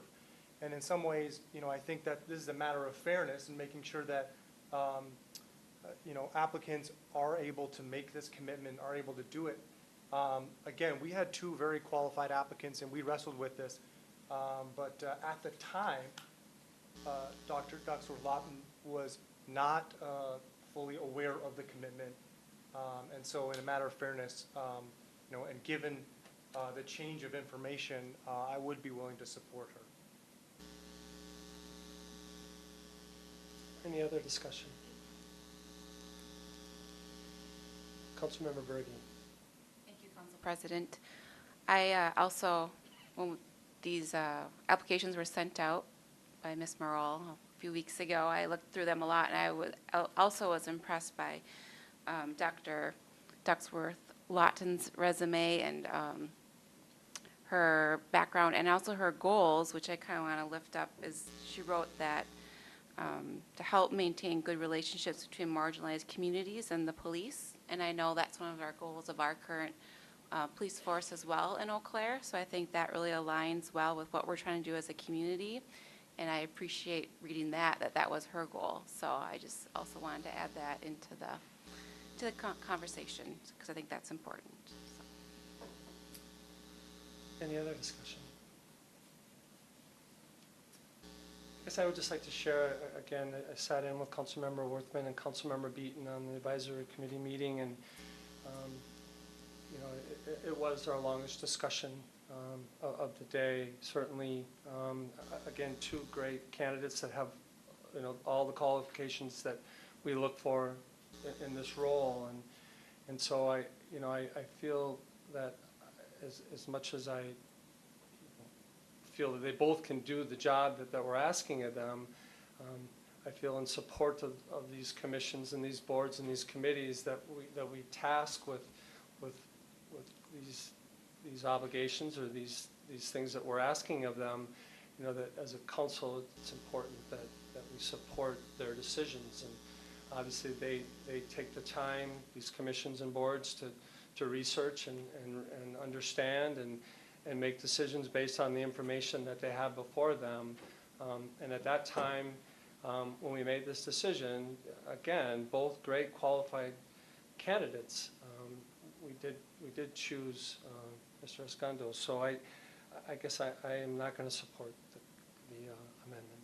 So. Any other discussion? Seeing none, clerk, please call the roll. Councilmember Christopherson.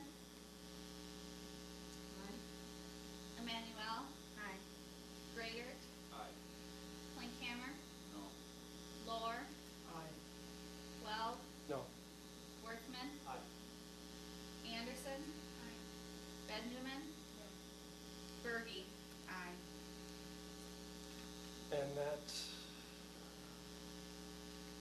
amendment passes.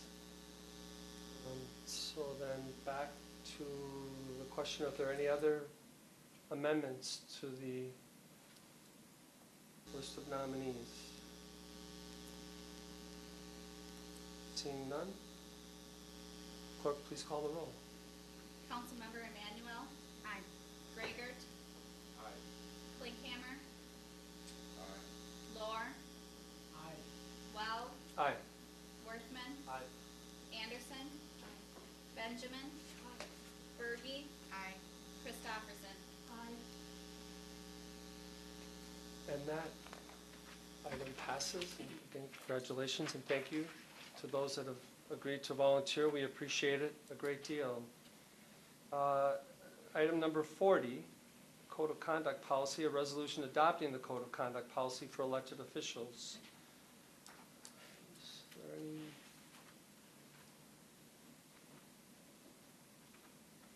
There's no presentation on this. Gary. I'm sorry, Councilmember. I'm sorry, Mr. Nick. Thank you. I'll just briefly introduce it and then hand it over to any comments Councilmember Worthman or Christopherson may have as the two council members introducing this item. As indicated in the cover sheet, Council approved a resolution last June, June 12, 2018, requesting that the City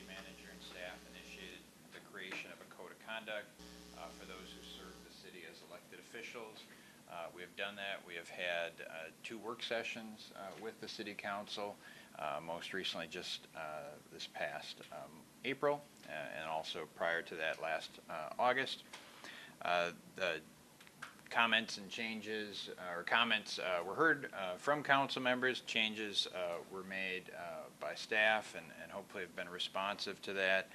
And since we've twice discussed this in public work sessions, I'm not going to go through the details of it, but would just read for you and for our audience some of the introductory language, which I think encapsulates the concept that this code of conduct is trying to further. So in the second paragraph of the Code of Conduct for your consideration, it indicates the City of Eau Claire and its elected officials share a commitment to ethical conduct and service to the City of Eau Claire. That this code has been created to ensure that all officials have clear guidelines for carrying out their responsibilities. And then it goes on to say, by adoption of this code of conduct, it is the hope and expectation of the City Council that council members individually and that the City Council as a whole will aspire to these high standards, and in the event that these shared objectives are not met in any instance, that self-correction will occur in most every case, with an enforcement as a rare and last option. And then it goes on to detail standards expected, whether it be elected officials' conduct with one another, with city staff, with the public, with members of your boards and commissions, or with the media. And then finally, if necessary, an enforcement section. So with that, it's for your discussion. I'm aware of one potential motion by Councilmember Emanuel, but otherwise I haven't heard from any of you with any changes, so hopefully we've got it pretty close. Any questions for Mr. Nick? Thank you. So this was originally moved by council members Worthman and Christofferson. Did you wish to speak to that?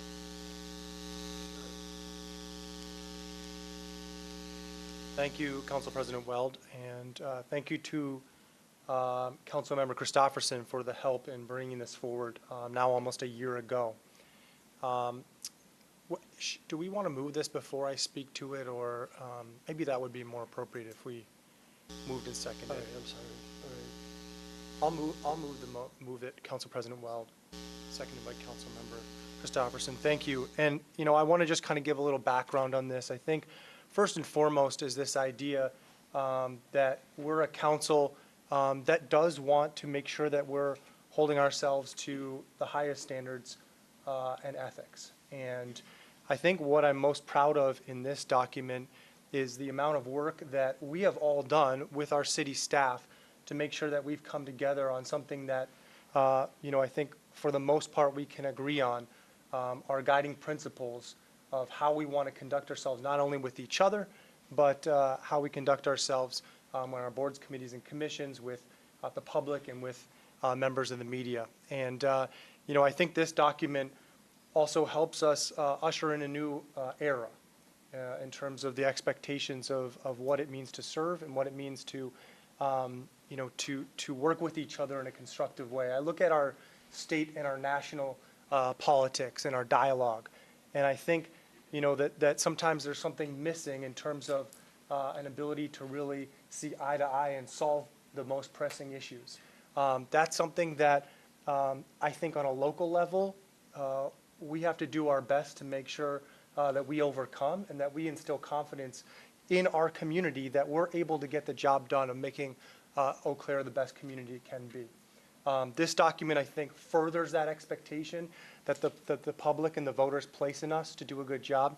And I would say that, without a doubt, we're forging new territory with this document. So I again want to thank city staff for the great work on this, but most of all, I think to my fellow council members who all had a part, whether large or small, in helping to bring this document forward for our vote today. So thank you, Council President, for the opportunity to speak. Thank you, Councilmember Worthman. Councilmember Christofferson? Thank you, Council President Weld. I'm grateful to be able to support this legislation in front of the council. The work sessions in which this document was created were very informative. I think they created a community, a collegial feeling. But what I think, other than having this written in one space so that we can always refer to what our agreed behavior is, it gives us the opportunity to hold one another accountable to our highest behavior as representatives of the city of Eau Claire. Thank you. Any other comments? Councilmember Emanuel. Thank you, President Weld. I would like to make some comments. First, if it's okay with our colleagues, I'd like to make a motion for an amendment to this. Okay.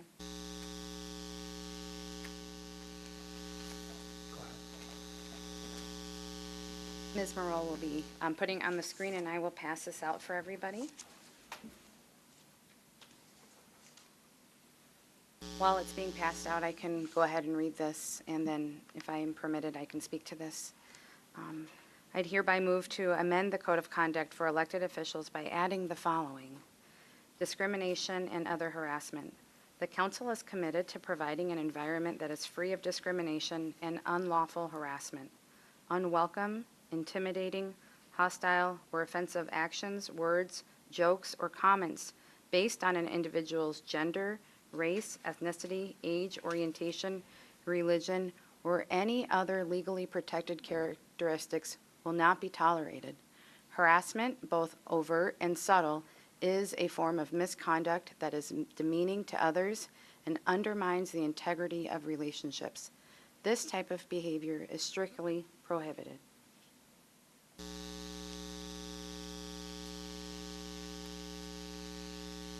We have a motion, and then is there a second? Councilmember Benjamin?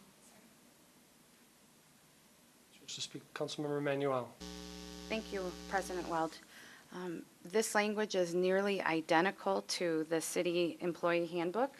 This is something that we talked about in our work session as a body and gave direction to staff to please incorporate this in there. So I'm grateful that the city attorney helped to draft this, and this is really lifted from the employee handbook with the exception of, let's see, I think there's a word on the council is committed versus the city is committed. So that would be the one word change. And so I think it speaks for itself. We've talked about this already in our previous work session, and I look at this as a just a little bit of follow-up from our previous conversation. Councilmember Worthman. Council President Weld, would it be okay if we accepted this as a friendly amendment? Certainly. Okay, thank you.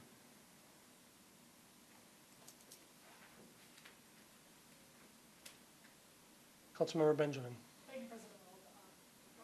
Clarification, is it possible to make an amendment to the proposed amendment? Should we start with a friendly, if you wish?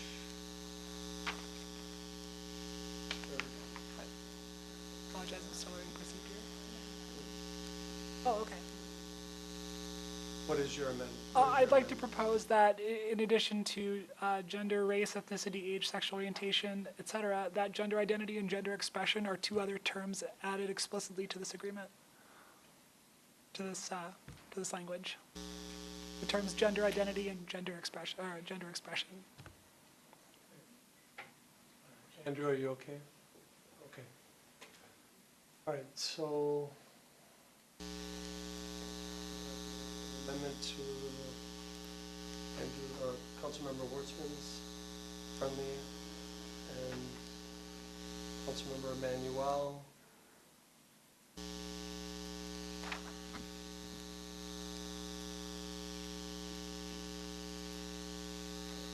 Councilmember Christopherson, do you agree to that? All right, thank you. All right, so we have a motion and a second. Councilmember Anderson.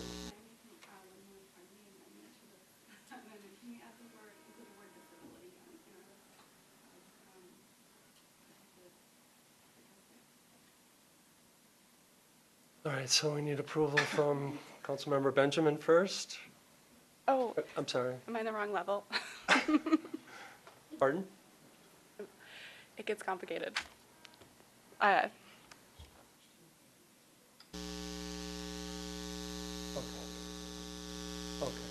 Councilmember Christopherson? Thank you, Council President Bell. I'm just wondering, before we make this a page-long document, there any other legally protected characteristic will not be tolerated, and that one for certain. Okay.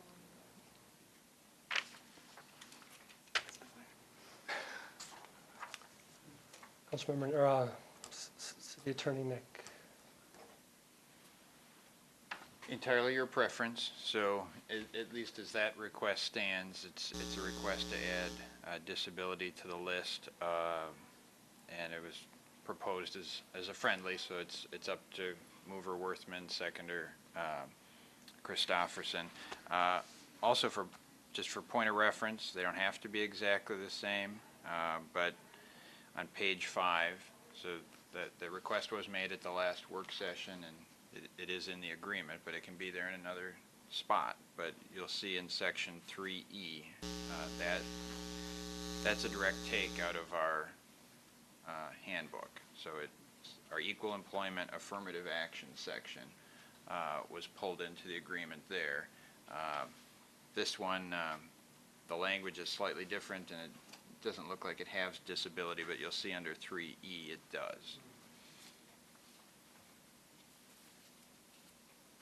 Councilmember Worthman?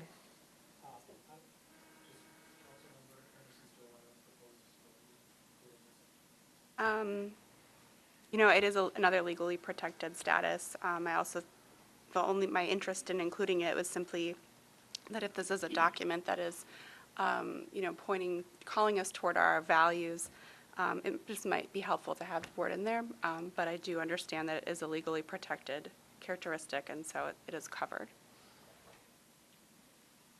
So, yes. I'd honestly suggest, though, that you put it in. I mean, it definitely is covered, but what I'm pointing out is for internal consistency with another part of your document at 2E, you may want it in. Councilmember Worthman? Okay, Councilmember Christopherson? All right, so go back to the original amendment. Is there any other? Okay, I'm sorry. All right, go back to the main motion then. Is that, well, we had the main motion as amended. as amended. Okay. Thanks for being patient. So we're back to the main motion with the amendments. Is there any other discussion? Councilmember Emanuel. Thank you, Council President Weld. I want to talk a little bit about the city's history of addressing the code of conduct. I learned in our first work session that back in 2007 that there was interest in passing a code of conduct, and at that time it was not passed.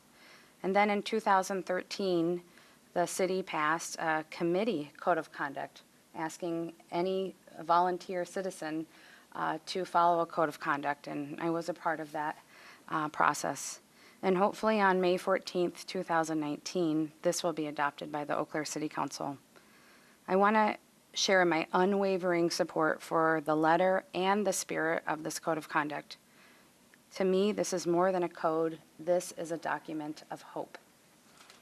A document that will let the public know and current and future council members know their worth, and a document that demands respect for each other, the public, staff, and members of the media.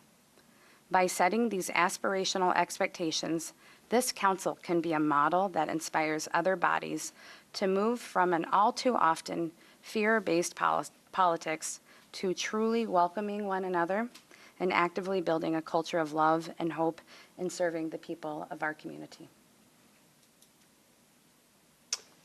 Thank you, Councilmember Emanuel. Is there any other comments or discussion? Seeing none, clerk, please call the roll. Councilmember Emanuel. Aye. Gragert. Aye. Klinkhammer. Lohr. Aye. Weld. Aye. Worthman. Aye. Anderson. Aye. Benjamin. Aye. Berge. Aye. Christopherson. Aye. And that item passes. On to ordinance for action. We have one this evening, a zoning ordinance rezoning a property located at 2703 Craig Road from C3H to C3P, and to adopt the general development plan for commercial development. Mr. Allen, do you have anything else, or does anyone have any other questions for Mr. Allen? Let's see any. On a motion by Councilmember Worthman and seconded by Councilmember Gregor, this item is moved. Is there any discussion? Seeing none, clerk, please call the roll. Councilmember Gregor. Aye. Klinkhammer. Aye. Lohr. Aye. Weld. Aye. Worthman. Aye. Anderson. Aye. Benjamin. Aye. Bergy. Aye. Christopherson. Aye. Emmanuel. Aye. And that item is passed. We have announcements. Acting City Manager Winzans. Thank you, Council President Wells. A couple of items. Reminder that tomorrow at 10 o'clock a.m. Is the Northwest Wisconsin Regional Law Enforcement Memorial at Florian Gardens at 10 o'clock. So just a reminder about that event. Also on Friday the 17th, we have Eggs and Issues. It's a Washington update with the U.S. Chamber. John Kirchner from the U.S. Chamber will be in attendance, talking about the kinds of insights you won't hear from the news media or the political parties, and the outlook for accomplishing the business community's priorities in an atmosphere of divided government. Should be very interesting. Also on Friday is Local Government 101 at the Lismore Hotel. I know some of you have signed up for that event. Just a reminder that the council meeting on Monday, May 27th has been canceled, so everybody can enjoy the Memorial Day holiday. And two other items. Reminder that at the next council meeting, we'll be talking about CDBG and the appropriations for the CDBG program. We are asking to follow basically the same procedure that we've used for budget amendments for that. So if any members of the city council would like to propose amendments changing those proposed allocations, please get in contact. You can work through me or work through Mr. Jonathan on that, and get a second council member, and we'll work on getting those amendments put together in advance of the meeting. And then lastly, it's that time of year again for the Board of Review. I know it's everybody's favorite time of the year, but we really do need people. We've got very few folks who have signed up at this point, and the City Council in Eau Claire makes up the Board of Review, or most of the Board of Review, and it's very important that we get people to sign up either for a morning session or an afternoon session, and that is on June 3rd. That's a Monday. From 8 to 5, and as I said, we ask folks to sign up either for morning or afternoon. If you can do both, that's great. We really appreciate that. Thank you, Mr. Winzan. Any other announcements? Councilmember Worthman. Thank you, Council President Weld. I wanted to also draw members' attention to the Chamber new City Council members reception, which is taking place on Wednesday, May 29th at 4 o'clock to 5:30. It's a really excellent event, and this is I believe their second time that they've done it. If you have a chance, the email came through today. Please consider signing up for that as well. It's a good event. Thank you. Any other announcements by council? All right, seeing no further business, on a motion by Councilmember Benjamin and seconded by Councilmember Anderson, we are adjourned. Thank you.